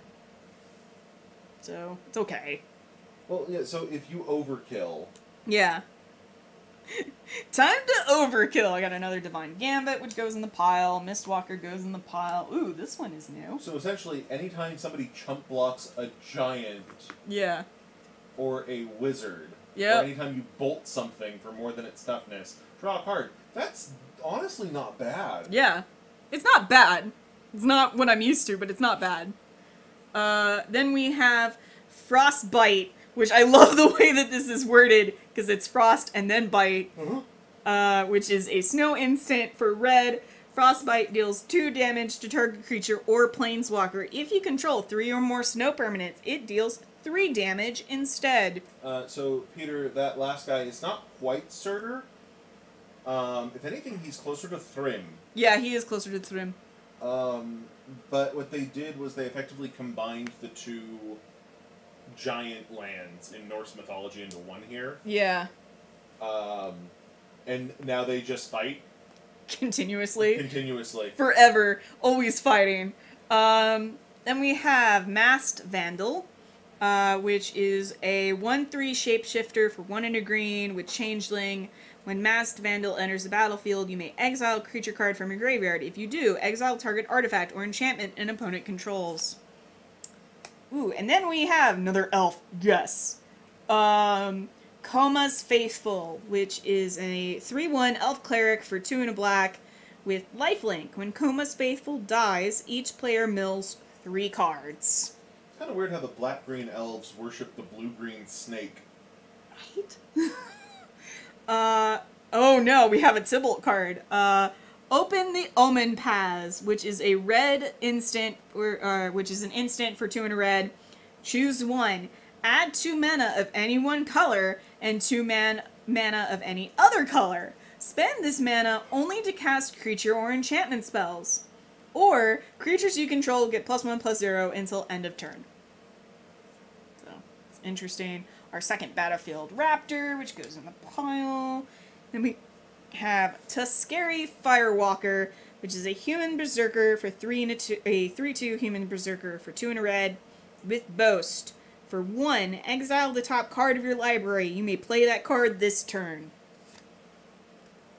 And then we have Dogged Pursuit, which is an enchantment for 3 and a black. At the beginning of your end step, each opponent loses 1 life, and you gain 1 life, which I will always appreciate black cards that let me do that.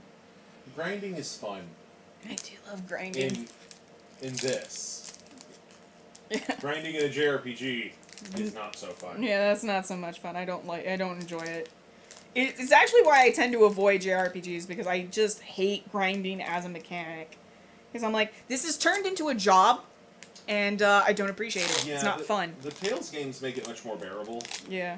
In the Skies of Arcadia, the encounter rate's so fucking high, you don't need to grind. You're just gonna take 2 steps, and then there's more loopers.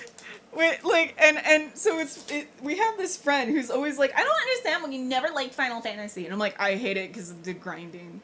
Like, I like Final Fantasy, but that particular friend, we had very different opinions on what were the good Final Fantasies. Oh, yeah. Because, well, I'll tell you right now, my 3 favorites are 10-10-2, which I count as 1 game, 5, and I like 9.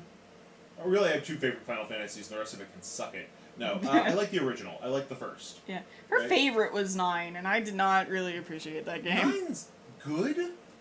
Like, I'm not going to say 9's a bad game. Yeah. What I will say is that it's a much better game to walk into blind and explore than thinking, no, I need to follow the strategy guide, or I need to read the strategy guide over my friend's shoulder the whole time as they play it. Yeah. It's like, no, this is an RPG. You're supposed to explore it, realize you weren't supposed to go into the swamp, and panic. Ooh, okay, I got a full art land. Hangagate Pathway, with tap add white on one side and tap add blue on the other. God, this is beautiful. That's one of the only secret layers I actually looked at and went, oh, I kind of want that. It's a full art one. Which is what I said. Sorry, I wasn't. I'm getting messages based on that phone call earlier. Yeah. But yeah, there's a secret layer that I don't know if it came out and it's already done or it's coming out. Yeah. But has all of the dual lands like this from Kaldheim and Zendikar that make up the full 10. Yeah.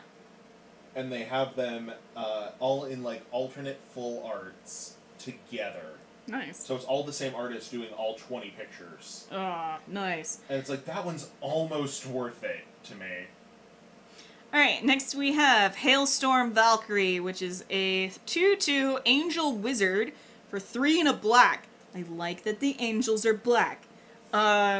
With flying and trample. And for snow and a snow, Hailstorm Valkyrie gets +2/+2 until end of turn. Now, here's the thing, though. I'm looking at that, right? Yeah. Like, a 2/2 Flample is nothing to sneeze at already, right? Did I say flample? No, that's the term. Oh. Flying Trample, Flample. Okay. But Snow, now I have a 4/4. There's no root wall limiter on that. All the root wall is have you can do this once a turn. Yeah, there's no limit. I could As do that a long as lot. I have the snow. That's why I'm kind of hoping you pull that replicating ring. Yeah, right? I realize you're fighting me, so I shouldn't open this, but I want you to live the dream. Live the dream, get the ring! Because you know what the replicating ring does, right? Yeah.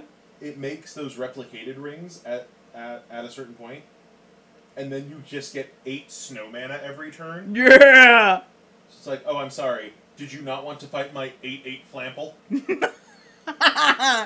Okay, and so now we have the Trickster God's Heist, which is a saga for 2 and a blue-black. First turn, you may exchange control of 2 target creatures. Second turn, you may exchange control of 2 target non-basic, non-creature permanents that share a card type. And for your third turn, target player loses 3 life and you gain 3 life. That's just kind of messed up. I like it. See, blue-black is where I imagine you would play blue the most. Yeah. Dwarven Reinforcements and Draugr Thought Thief and Way Down and Guardian Gladewalker and Coma's Faithful and Masked Vandal are all doubles, so they're going in the pile. But we do have Shimmer Drift Veil, which is a snowland.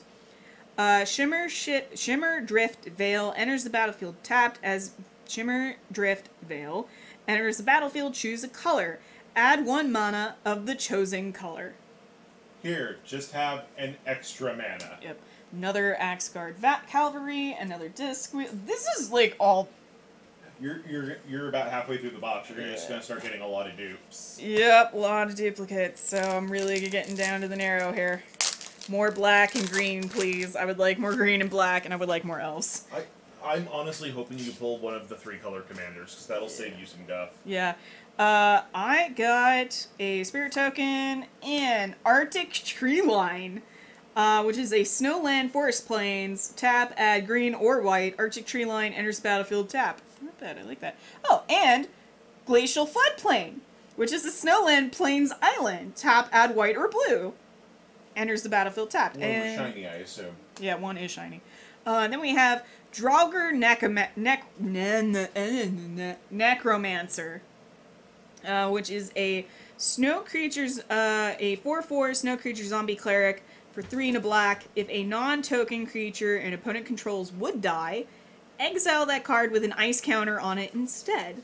You may cast spells from among cards in exile your opponent's own with ice counters on them. And you may spend mana from snow sources as though it were mana of any color to cast those spells. I love this! So, for the cube redo I wanted after we're done sorting, Yeah. I kind of want to buy an extra one of him Right. to put blue-black back as zombies again. Oh, I love it. This one is so good. Zombie theft. I'm like tearing up a little. I love that. Okay. Then we have Avalanche Caller, which is a 1/3 human wizard, snow creature for 1 and a blue. With 2, target snowland you control becomes a 4/4 elemental creature with hexproof and haste until end of turn. It's still a land. So, a lot of people also got mad about this. When like, no, blue doesn't do haste, not realizing that they have to give lands haste. Because otherwise judges write them angry letters. Yep. And that's been a recurring problem. Then we got Frenzied Raider, which is a Demon Berserker. 2/2 Demon Berserker for 1 and a red. Whenever you activate a boast ability, put a +1/+1 counter on Frenzied Raider. Ooh. This card is very metal, and I really appreciated it. I don't think you've pulled a red commander yet. I have not. Oh no, yes I have. Oh yeah, the red-blue giant. Red-blue giant. You're right, I'm sorry. I was thinking, like, you've pulled a bunch of blue, though, for somebody who doesn't play blue. I don't play blue. This is gonna be weird. Okay, so we have Rune of Sustenance, which is a Aura Rune enchantment for a 1 and a white. Enchant permanent. When Rune of Sustenance enters the battlefield, draw a card. As long as enchanted permanent is a creature, it has lifelink. As long as enchanted permanent is an equipment, it has equipped creature has lifelink. Not bad. Another Pilfering Hawk. Another Stalwart Valkyrie. This one's new. Dread Rider, which is a 3/7 Spirit Knight for 5 and a black. For 1 and a black, you can tap it and exile a creature card from your graveyard. Target opponent loses 3 life. So, that's okay. Another Mammoth Growth. Another Brine Burrow Intruder. This one is new. We have Tormentor's Helm, which is an artifact equipment for 1 red. Equipped creature gets +1/+1. Whenever equipped creature becomes blocked, it deals 1 damage to defending player. Equipped for 1. That's actually not bad. Like, that's actually kind of nice. Arachnoform again, Valor of the Worthy, and Tuscary Fireworker, all duplicates. I would like more elves. Give me more elves. I think you would have opened all the elves. No, I haven't. Tyvar. I've not gotten Tyvar. Yeah. I've not opened all the elves. I know I haven't. I know there's more elves. Let me see how many elves there are in Kaldheim. I know there's more than, like, the 3 that I pulled. I think you pulled more than 3. I think it's, like, 4 or something.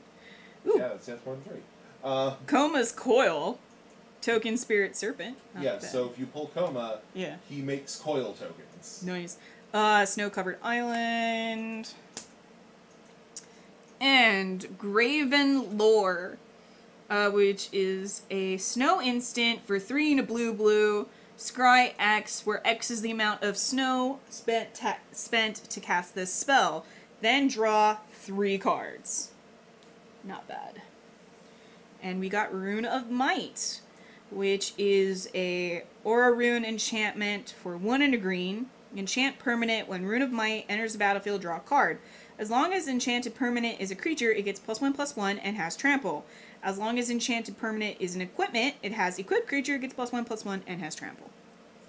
So you pulled the flying one, the haste one, the lifelink one, the trample one. So I think what's left is Death Touch. Yep. Then we have a Saga, Ascent of the Worthy, for 1 and a white-black. For the first and the second turn, choose a creature you control. Until next turn, all damage that would be dealt to creatures you control is dealt to that creature instead. And on your third turn, return target creature card from your graveyard to the battlefield with a flying counter on it. That creature is an angel warrior in addition to its other types. Okay, so there are 16 total elves. Yeah, I do not have 16 elves. I will tell you that right now. I need more elves. Give me more elves. We have Basalt Ravager, who is a 4/2 giant wizard for 3 and a red. When Basalt Ravager enters the battlefield, it deals X damage to any target, where X is the greatest number of creatures you control that have a creature type in common. I could also go giant wizards. That would be interesting. You could. You have the setup for giant wizards. Here we go. Feed the Serpent, which is a instant for 2 and a black. Exile target creature or planeswalker. That just looks so nasty. I love the detail on the inside of the serpent's mouth. Mouth. Mm-hmm. Oh, and I got another elf. Here we go. Elderleaf Mentor, which is a 3/2 elf warrior for 3 and a green. When Elderleaf Mentor enters the battlefield, create a 1/1 green elf warrior creature token. Yes. Yeah, that'll do. That'll give you an elf. Yep. Then we have Invoke the Divine, which is an instant for 2 and a white. Destroy target artifact or enchantment. You gain 4 life.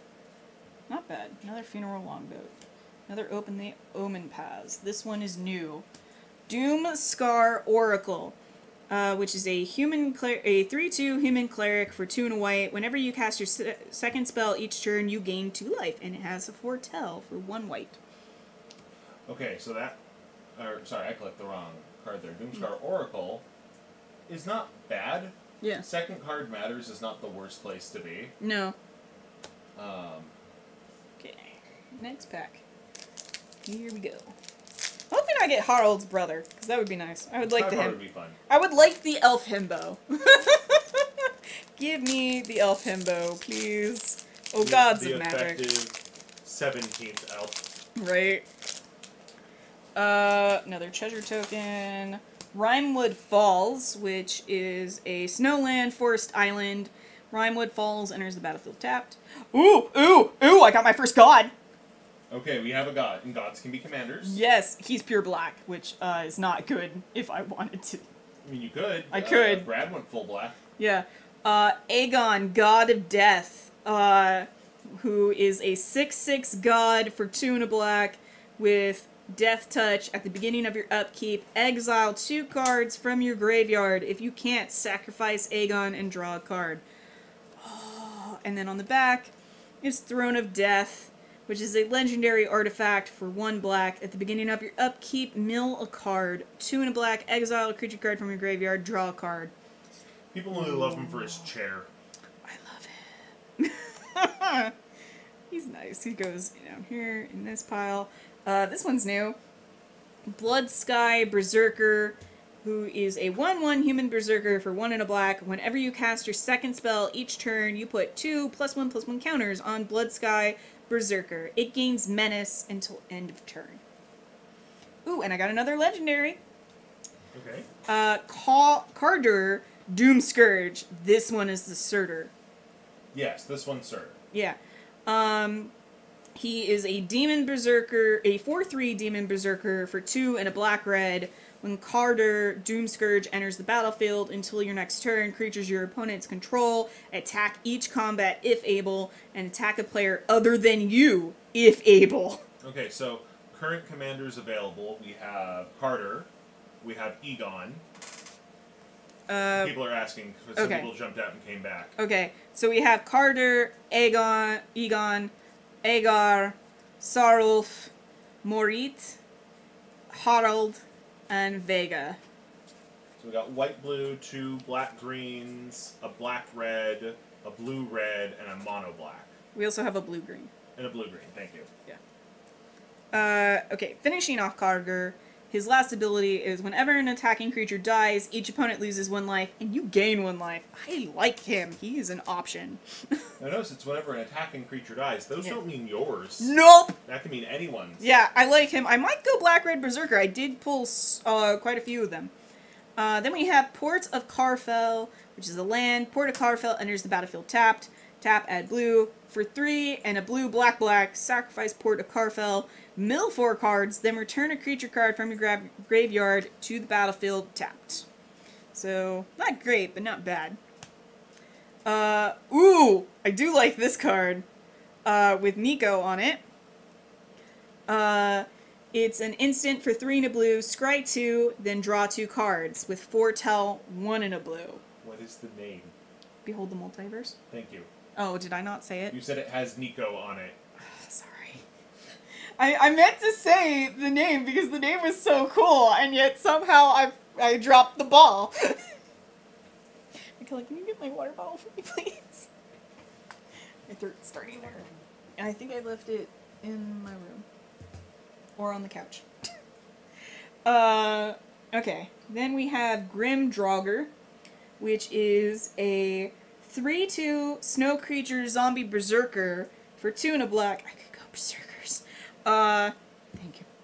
For 1 and a snow, Grim Draugr gets +1/+0 and gains menace until end of turn. Which, okay, that's not bad. Ooh, Augury Raven! That's one of the 2 ravens. That's one of the 2 ravens.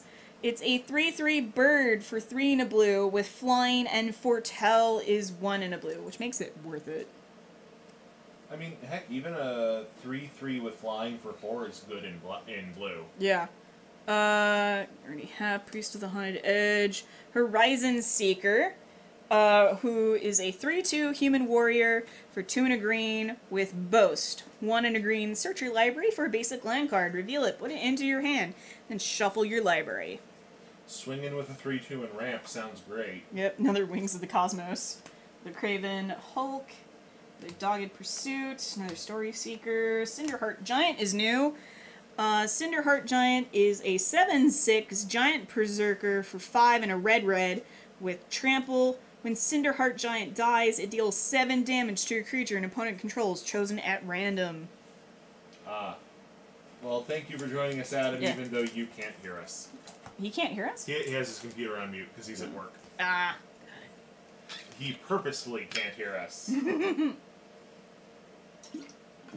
Oh, that's better. gonna get tea after this. Alright, next pack. Here we go, powering through.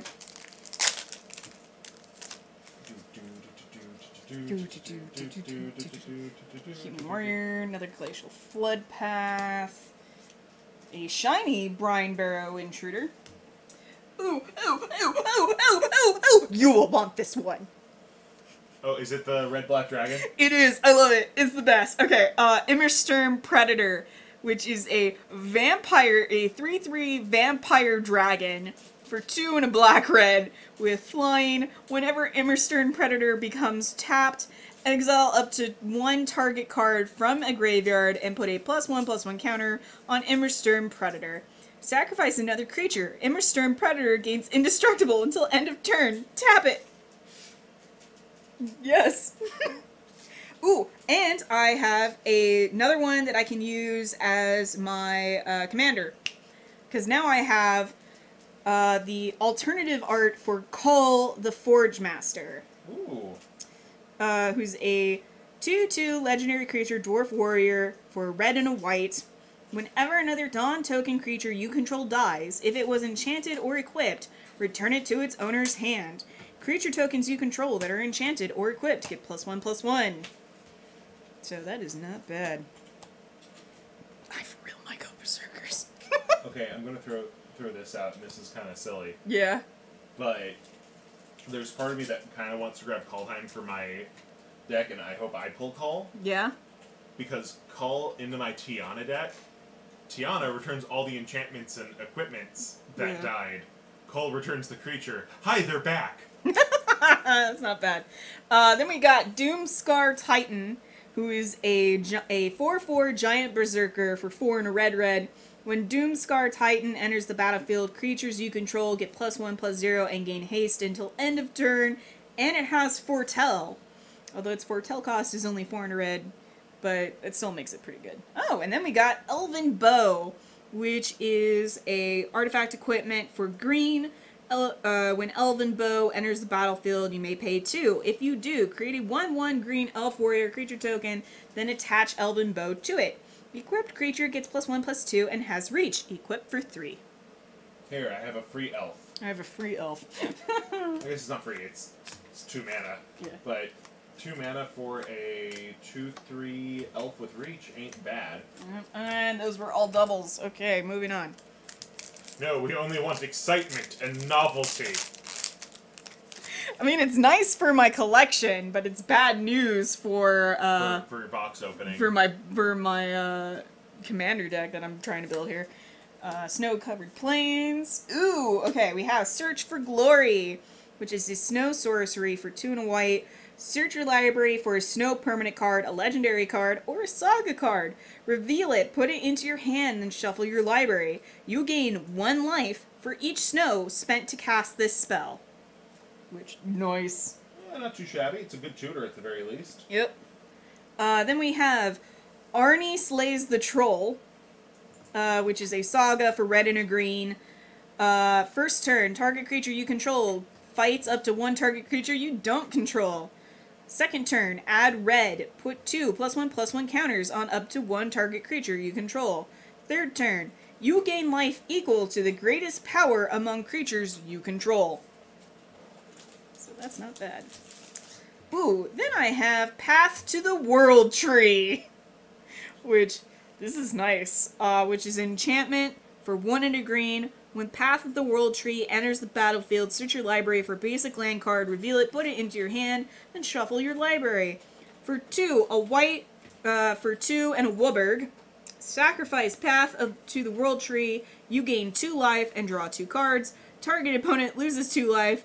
Path to the World Tree deals 2 damage to up to 1 target creature, and you create a 2/2 green bear creature token. So more the coalition victory style of 5-color, rather than the door to nothingness style. Yeah.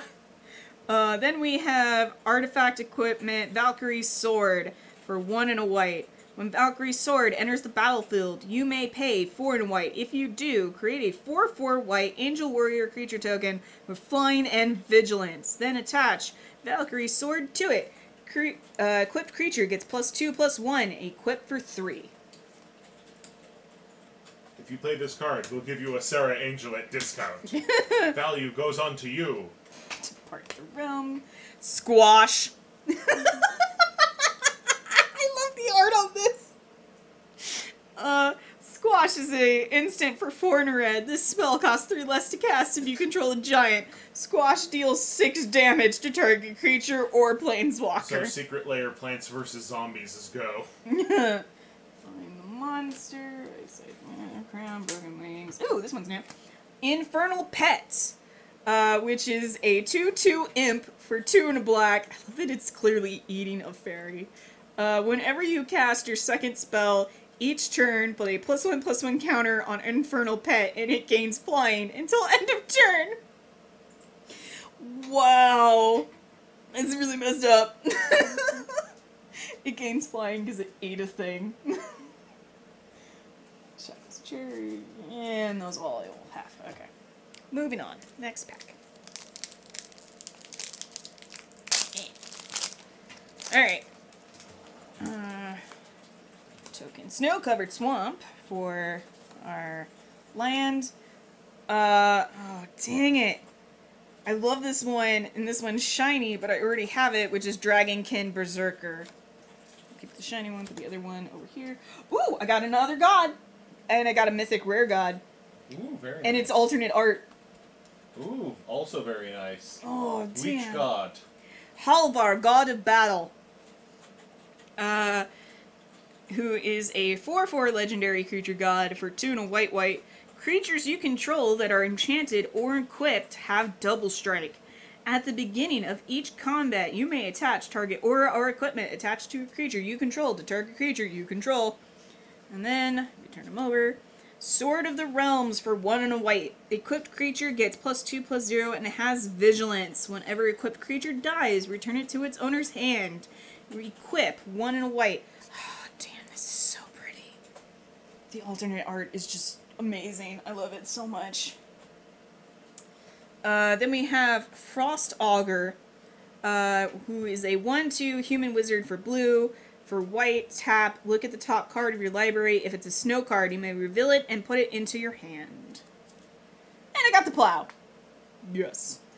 Colossal Plow, artifact, vehicle for 2. It's a 6/3. Whenever Colossal Plow attacks, add white, and you gain 3 life. Until end of turn, you don't lose this mana as steps and phases end. Nice. So I got the ox and I got the plow. And I have another potential commander. Because I have Frigga, Judge of Valor, which is a Freyr equivalent. Yes. She is a 2/4 angel cleric for 2, a white and a black, with flying and lifelink. Whenever you cast your second spell each turn, look at the top 3 cards of your library. Put 1 of them into your hand and the rest into your graveyard. Ooh, I like her. I got a second Starnheim Courser, Frostpeak Yeti, Demonic Gifts is new. Demonic Gifts, which is an instant for 1 and a black. Until end of turn, target creature gets +2/+0 and gains. When this creature dies, return it to the battlefield under its owner's control. I almost said creature. Did I do Glittering Frost already? I don't know. Let's find out. Let's find out. Oh, no, this is not. This would be in the other pile. Alright, Glittering Frost. Have I done you already? It's hard to keep track. Yes, you have. Oh, I have? Yes. Yes, I did. Okay, it's already been done. So we're gonna go put you in the pile. Infernal Pet is in the pile. This one's new, and it's an elf. Yes, more elves. Jaspera Sentinel, who is a 1/2 elf rogue for green, with reach, tap, an untapped creature you control, add 1 mana of any color. Not bad. And the Godspell Cleric. Oh, he's so cute! I have a Fearless Pup, who is a 1/1 wolf for red, with first strike, and boast. For 2 and a red, Fearless Pup gets +2/+0 until end of turn. And the flavor text is ow. He's so cute. Ow, look He's adorable. I know. He's so cute. I love him. And I got another Giant Ox.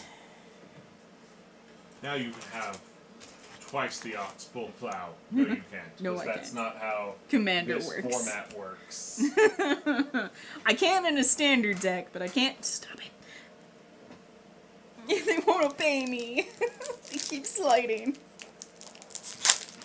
Alright. Feel all that fresh cardboard. Right? Alright, there we go. Another Human Warrior token. Snowfield Sinkhole, which is a plain swamp. Tap, add white or black. Snowfield Sinkhole enters the battlefield tap. Not bad. Ooh! And I have another god who can also act as my commander, which reminds me, I need to move Hugh over here.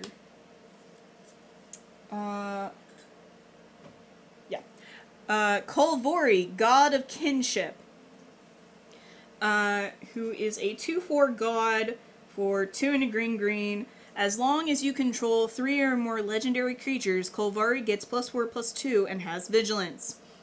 For 1 and a green, you can tap, look at the top 6 cards of your library.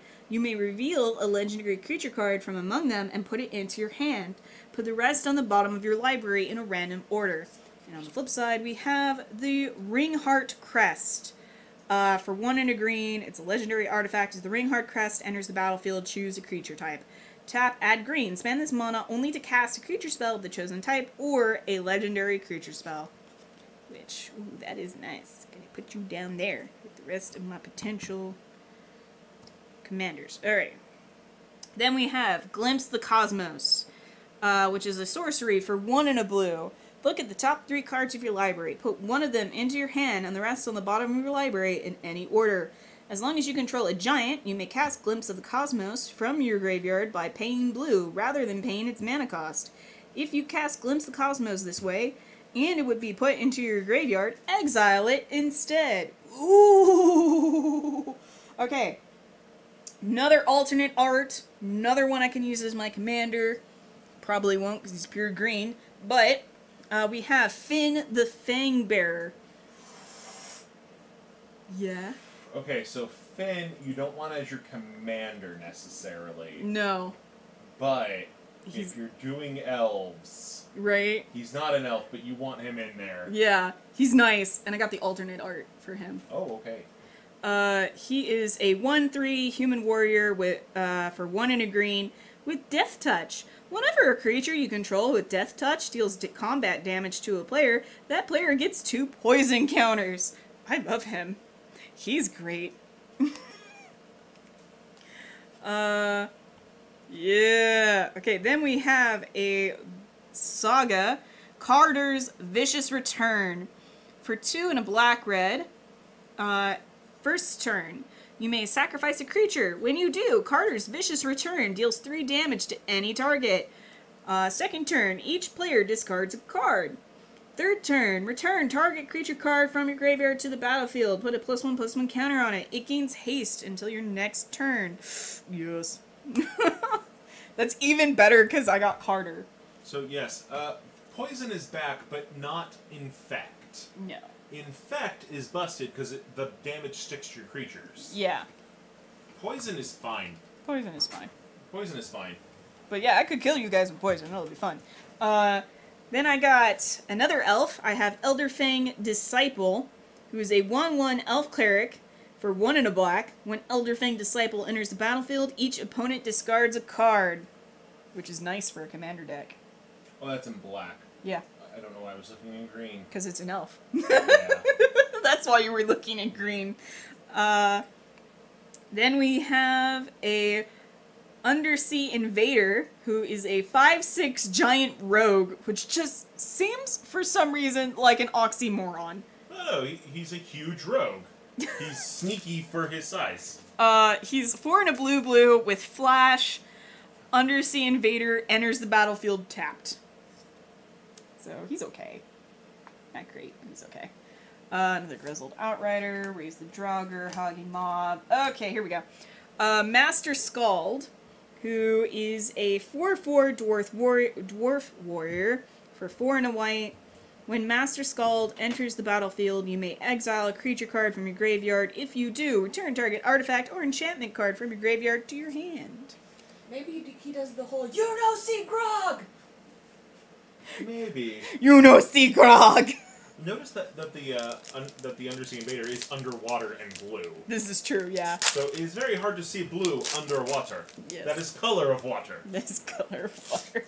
It's camouflaged. Treasure artifacts, Snowfield Sinkhole, a shiny god spell, code spell cleric. Nice. Ooh, and another one who could be a potential commander. I won't use her as a commander, but it's nice to have her. Sigrid, God Favored, who is a 2/2 human warrior for 1 and a white with flash, first strike, protection from god creatures, which is nice. When Sigrid, God Favored, enters the battlefield, exile up to 1 target attacking or blocking creature until Sigrid leaves the battlefield.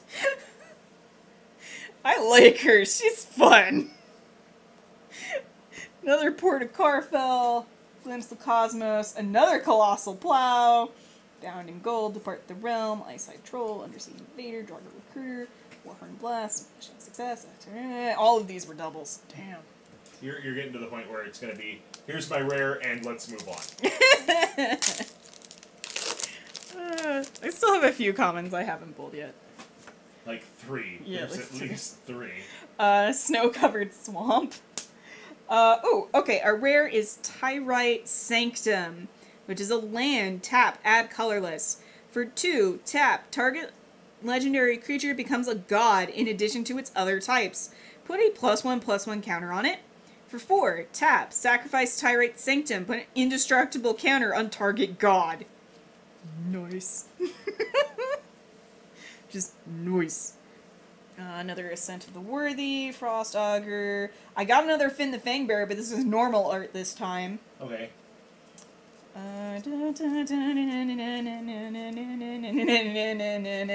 Nope, can't keep any of those. I couldn't even keep some of the uncommons that time. They all had to go. All of the uncommons. Yep. Alright, let's see. Token, Snow-Covered Mountain. Ooh, okay, we got In Search of Greatness. Oh, that thing is busted. It is! I love it! Oh god. Okay, so it's an enchantment for green. At the beginning of your upkeep, you may cast a permanent spell from your hand with converted mana cost equal to 1 plus the highest converted mana cost among other permanents you control without paying its mana cost. If you don't, scribe one. It's green ether vial, but you never miss a turn. Oh, I kind of love that. Ooh, and I got Replicating Ring, which is a snow artifact for 3. Tap, add 1 mana of any color.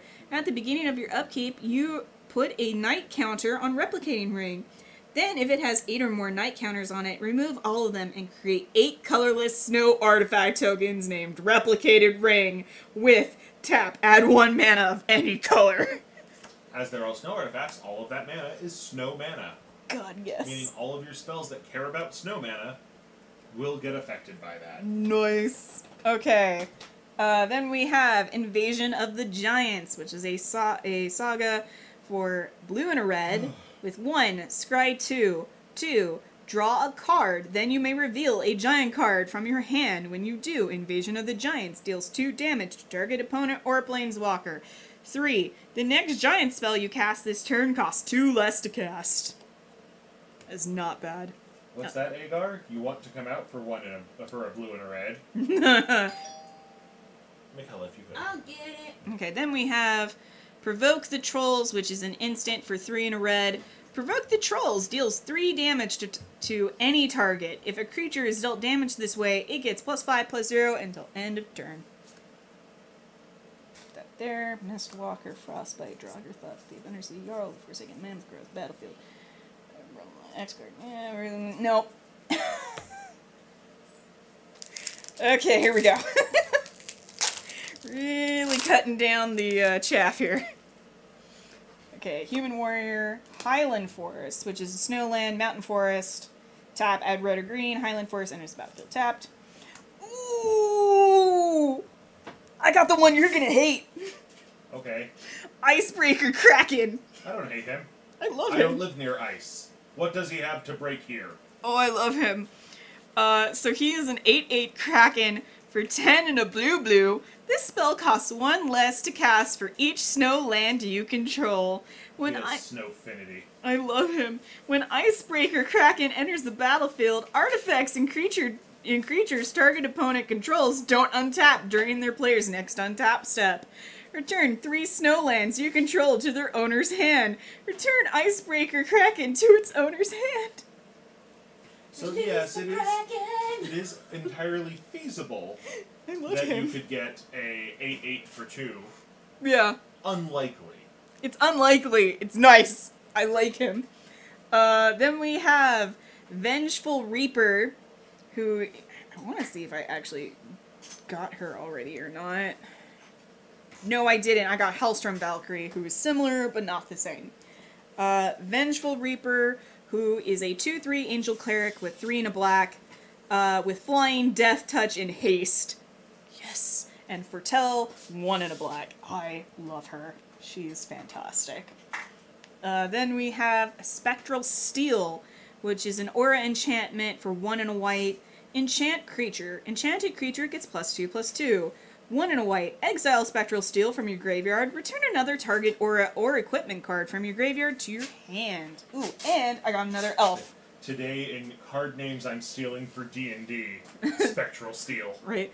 Boreal Outrider, who is a 3/2 elf warrior for 2 and a green. Whenever you cast a creature spell, if snow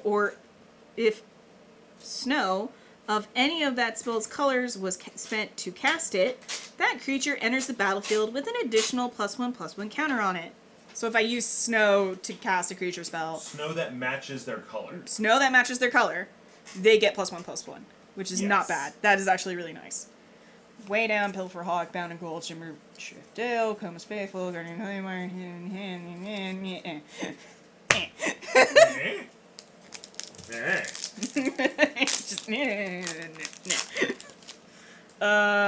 Icy Manolith, token snow artifact, tap, add 1 mana of any color. Another Arctic Tree Line.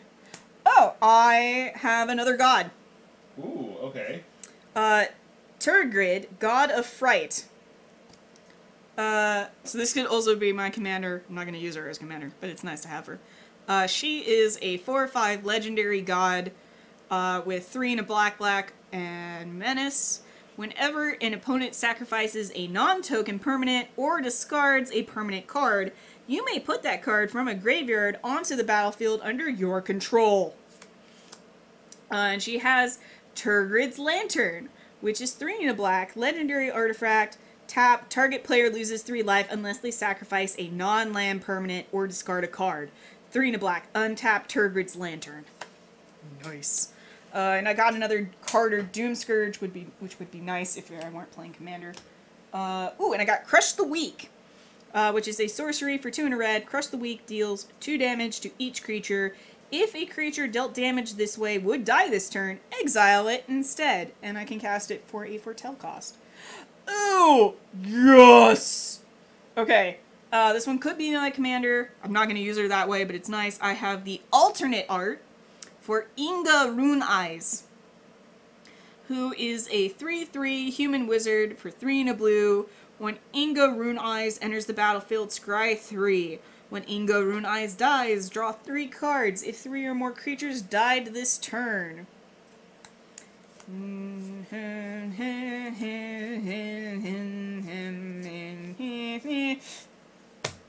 lot of hemming and hawing, I see. Yep. Okay. Here. This really is getting down to what are my uncommons, what is my rare. Okay. Token, Snow-Covered Swamp. Ooh.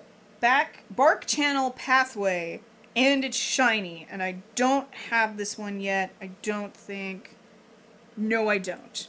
Okay, so another pathway. It's a land, tap, add green. And on the other side is tap, add blue. Because it's Tide Channel Pathway. Nice. Then we got Battle of Frost and Fire Saga, which is another rare. for 3 and a blue-red. First turn, Battle of Frost and Fire deals 4 damage to each non-giant creature and each planeswalker. 2. Sky 3. 3. Whenever you cast a spell with converted mana cost 5 or greater this turn, draw 2 cards, then discard a card. Nice. And I have another one that could be my commander. I have Narfi, Betrayer King, who is a 4/3 legendary snow creature zombie wizard for 3 and a blue-black. Other snow and zombie creatures you control get +1/+1. For 3 snow, return Narfi, Betrayer King, from your graveyard to the battlefield tapped. Not bad. Then we have Saw It Coming. For 1 and a instant, for 1 and a blue-blue, counter target spell, foretell, I can cast it for its foretell cost, which is 1 and a blue. Then we have Notvold Slumber Mound, which is a land. Notvold Slumber Mound enters battlefield tapped. Tap, add red. For 3, a red and a green-green, sacrifice Notvold Slumber Mound, destroy target land. Create a 4/4 green troll warrior creature token with trample. Because it's a sleepy troll, and Yep. you're waking up. I love it. Yep. No, I already have that. Okay. I saw Elf and I got excited. Alright, moving on. Next pack. I'd love a Pathfinder, Planeswalker. I'd love to get a Planeswalker. There's one specifically I would like to get. Foretell token. Snow-covered mountain. Ooh, I got another alternative art from Morit of the Frost. This one is shiny. Okay. So I can't have it because it's a duplicate, but I am gonna replace the one I have in here with this one because it's shiny. Because it's shiny. I like that I got 2 alternate arts and one of the arts is shiny. Then we have Doomscar. Also known as, hey look everyone, Wrath of God is back. Wrath of God is back, alright. Which is a sorcery for 3 and a white. Destroy all creatures, and I can cast it for its foretell cost, which is just mean. Oh, I love it. It's great. Then I got Clarion Spirit, which is a 2/2 spirit creature for 1 and a white. Whenever you cast your second spell each turn, create a 1/1 white spirit creature token with flying. I was trying to spell Clarion like the DC character with a K. Clarion the Witch Boy. Dun dun. Then we have Rune of Mortality, which is an Aura Rune enchantment for 1 and a black. Enchant permanent. When Rune of Mortality enters the battlefield, draw a card. As long as enchanted permanent is a creature, it has Death Touch. As long as enchanted permanent is an equipment, it has equipped creature has Death Touch. So nice. I already have Gates of Istfel.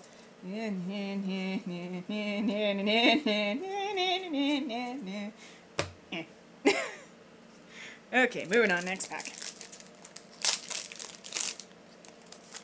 Alright, what do we have? Another treasure token.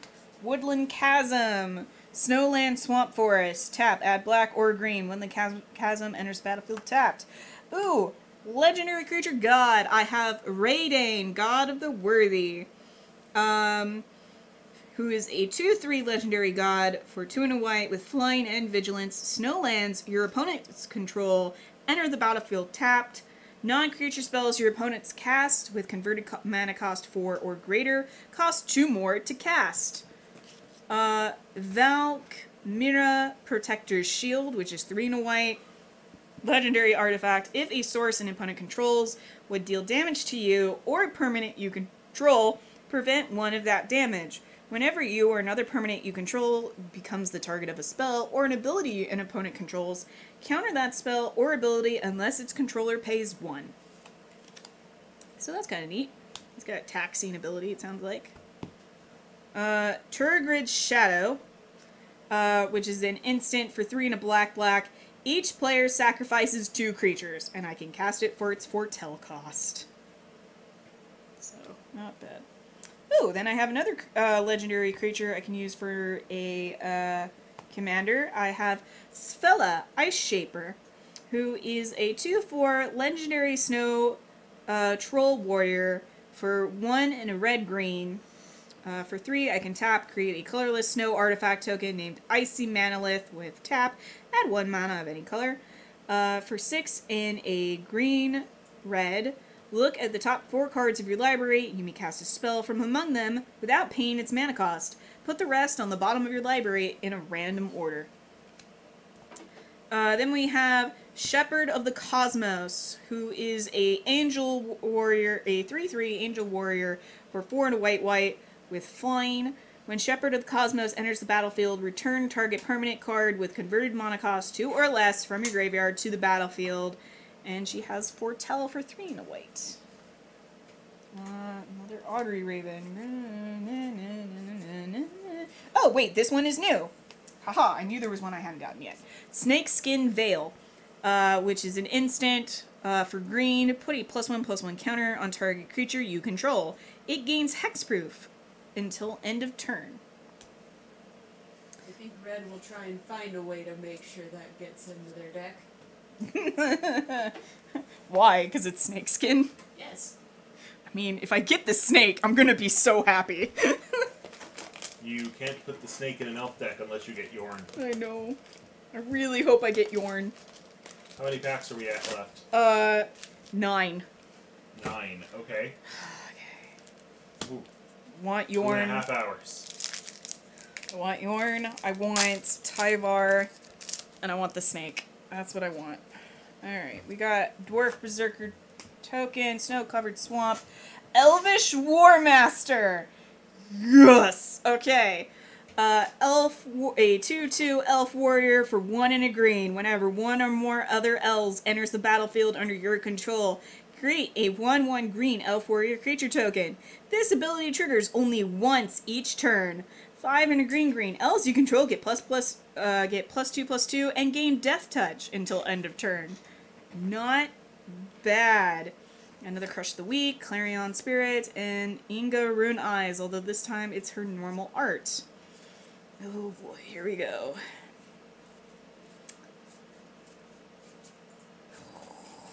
And I can't use the rest of those. That's a big pile. Alright, come on. I'm a little upset I haven't gotten one Planeswalker out of this whole box yet. Most boxes don't have a Planeswalker. Really? There's only 4, they're all Mythic, and oh, okay. Mythics are 1 out of every 8 packs. True. Alright, we have Sulphurous Mire, which is a Snowland Swamp Mountain. Tap, add black or red. Sulphurous Mire enters the battlefield tapped. I got a Shining Master Scald, and oh, yes! I got Tyvar Kell. Oh, there you go. I got the brother! Mythic Rare Planeswalker Tyvar. 2 and a green for a 3-power Planeswalker. Elves you control have tap, add black. +1 ability. Put a +1/+1 counter on up to 1 target elf. Untap it. It gains Death Touch until end of turn. A normal art, I see, yes? Yep, normal art. For 0, create a 1/1 green elf warrior creature token. For -6, you get an emblem with whenever you cast an elf spell, it gains haste until end of turn, and you draw 2 cards. Yes! I love you. Rune of Mortality, which I already have. Peter would like this one. Blizzard Brawl. It's a snow sorcery for green. Choose target creature you control and target creature you don't control. If you control 3 or more snow permanents, the creature you control gets +1/+0 and gains indestructible until end of turn. Then those creatures fight each other. Then we have Litjara Mirror Lake. Litjara Mirror Lake enters the battlefield tapped. It's a land. Tap, add blue. For 2 and a green, blue, sacrifice Litjara Mirror Lake, create a token that's a copy of target creature you control, except it enters the battlefield with an additional +1/+1 counter on it. Activate this ability only anytime you can cast a sorcery. Nice. How many of these do I already have? It's all of them. Into the pile they go. Okay, next up, here we go. What did we get? We got Bird Token. So I got a bird. Snow-covered plains. Ooh, I could use this as my commander. I won't, but he's nice. Ooh. Vargoth Blood Sky Sire, who is a 2/3 demon rogue for 2 and a black with Death Touch and Boast. 1 and a black. Target player searches their library for a card, then shuffles their library and puts that card on top of it. Nice. Then we have alternate art for Maya Bretgard, Protector, who is a legendary human warrior for a 2/3 legendary human warrior for 2 and a green/white/white. Other creatures you control get +1/+1. Whenever a land enters the battlefield under your control, create a 1/1 white human warrior creature token. Not bad. Yeah. That's actually a really good commander. Yeah. Right there. And I think that's the only way you can pull off Selesnya in this set. Yeah. Return Upon the Tide, which is a sorcery for 4 and a black. Return target creature card from your graveyard to the battlefield. If it's an elf, create 2 1/1 green elf warrior creature tokens. And I can cast it for its Foretell cost, which is nice. Scamfar Elder Hall, which I can't use. Oh boy, here we go. And okay, this one is new. Raiders Carve with a K. For 3, it's an artifact vehicle.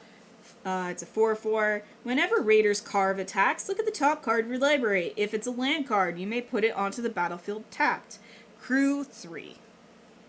Put that in the Maya deck. Yeah. It's not bad. Alright, here we go. Next pile, come on. Who's the guy? Which guy? Oh. The one you say I should get? You want one of the 2 green gods who are left. Yeah. Either Yorn Yeah. or... I want Yorn. Let me check the other one. Okay. Its name. There's another one that would work. Okay. Yorn fits the best. Asika is also good. Yorn is a rare, I believe. Okay, so I might have a chance. Asika is a mythic. Okay, so let's hope for Yorn.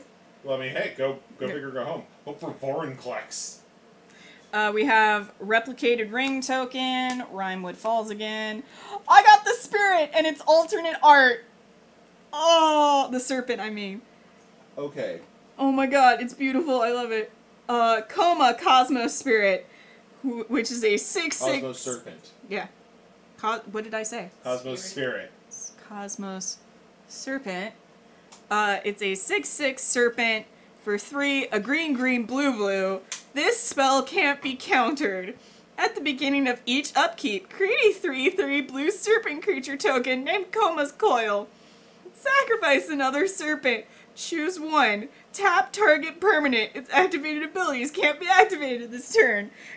Or, Coma Cosmos Serpent gains indestructible until end of turn. I fucking love this thing. I love you. Another Blizzard Brawl. Another Maya, but regular art this time. Mm-hmm. Another Return Upon the Tide. Damn. A lot of dupes. Yep. Most unfortunate. Alright, next. We got 4 packs left? No, we have 5. Okay. Yeah. 5 packs left. Come on. Yorn. Please be a Yorn.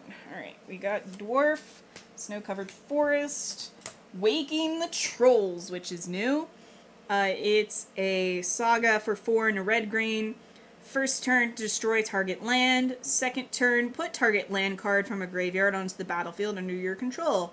Third turn, choose target opponent. If they control fewer lands than you, create a number of 4/4 green troll warrior creature tokens with trample equal to the difference. So, like, if I have destroyed all your lands... Oh, you're already land screwed? Here, let me play some trolls. Right? Litjada Mirror Lake, which I already have. Kaya's Onslaught, which I already have. Fall of the Imposter, which I already have. Oh, that one hurt.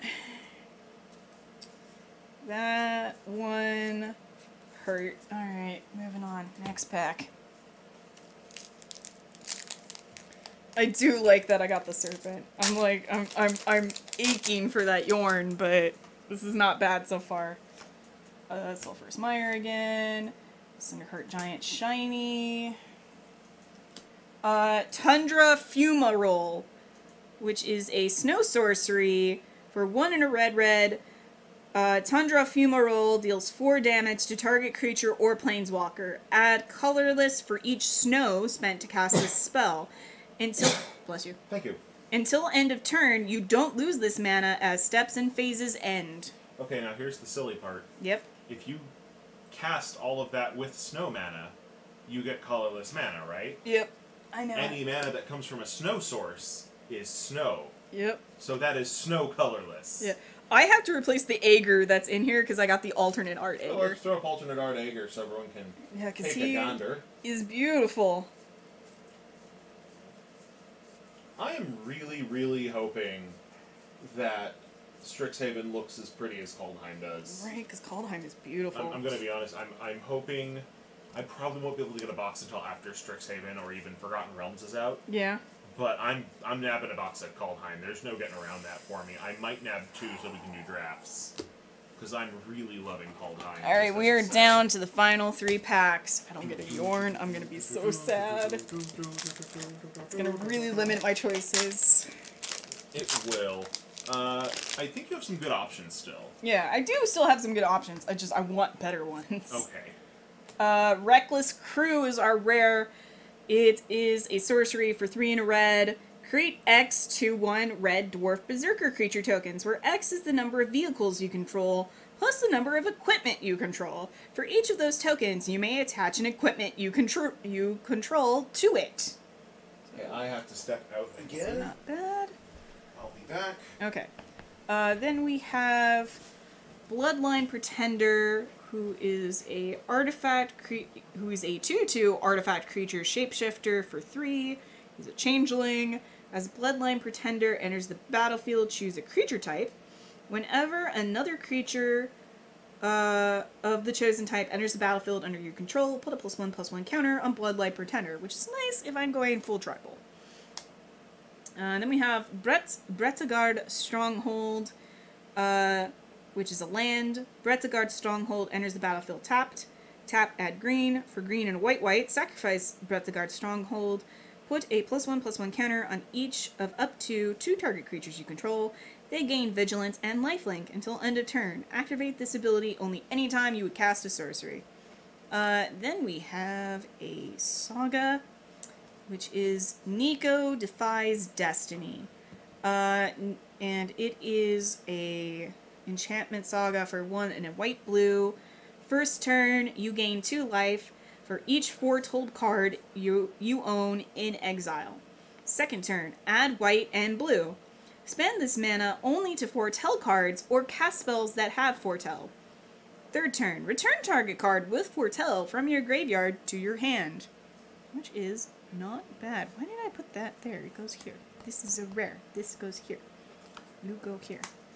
Oh boy, so we're good. Yep, alright. Come on, Yorn. Last 2 packs. Let's go, Yorn. Let's go, Yorn. Oh, Elf Warrior token. Yorn. Let's go. Volatile Fjord, which is a snowland island mountain. Volatile Fjord enters the battlefield tapped.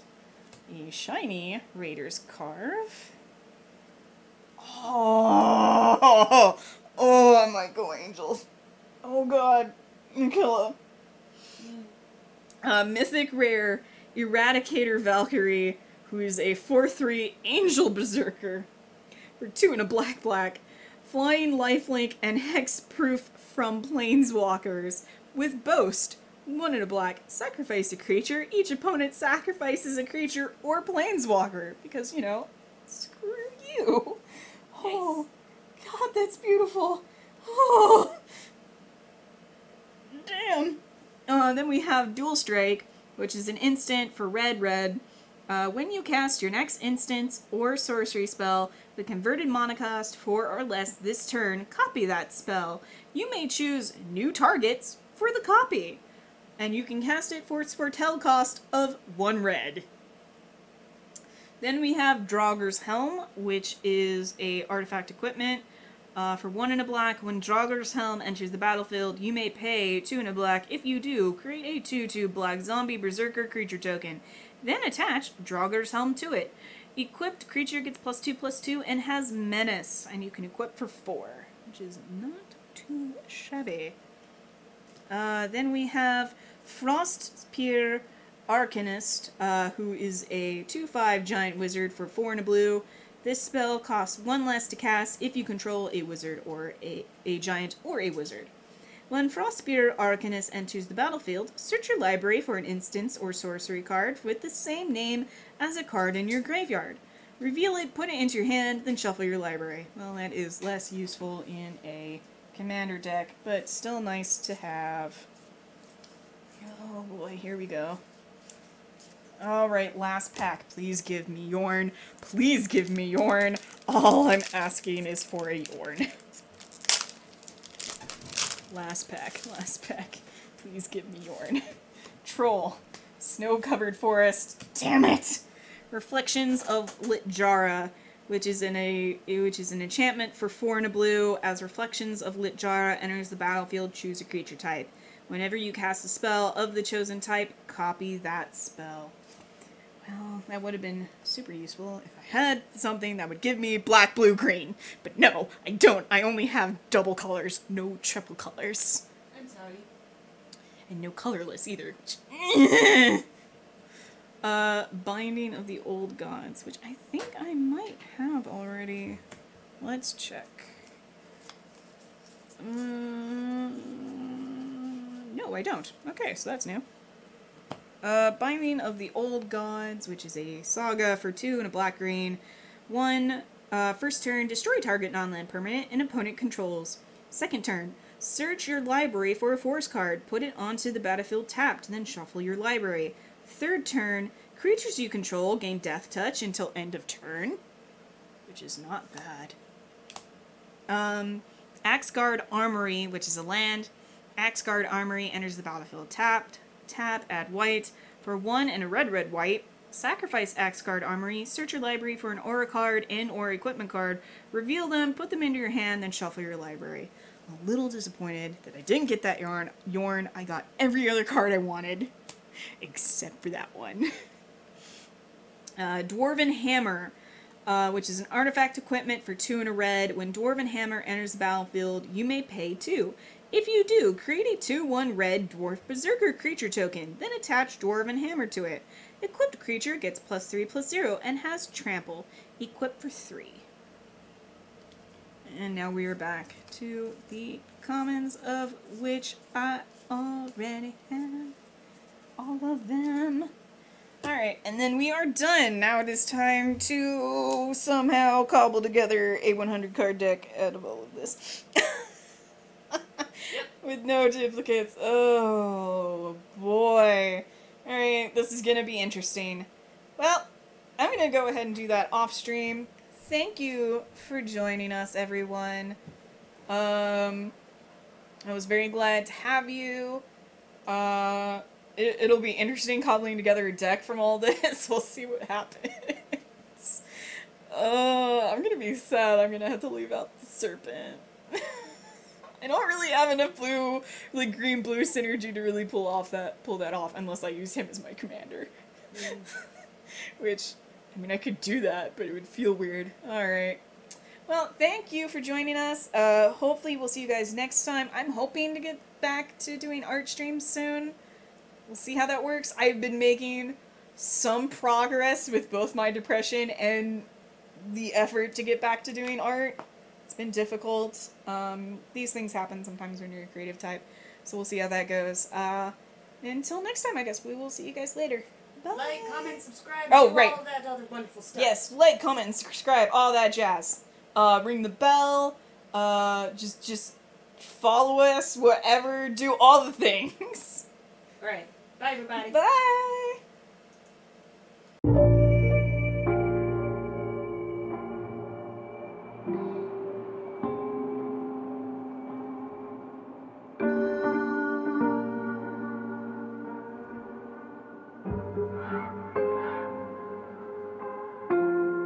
Bye.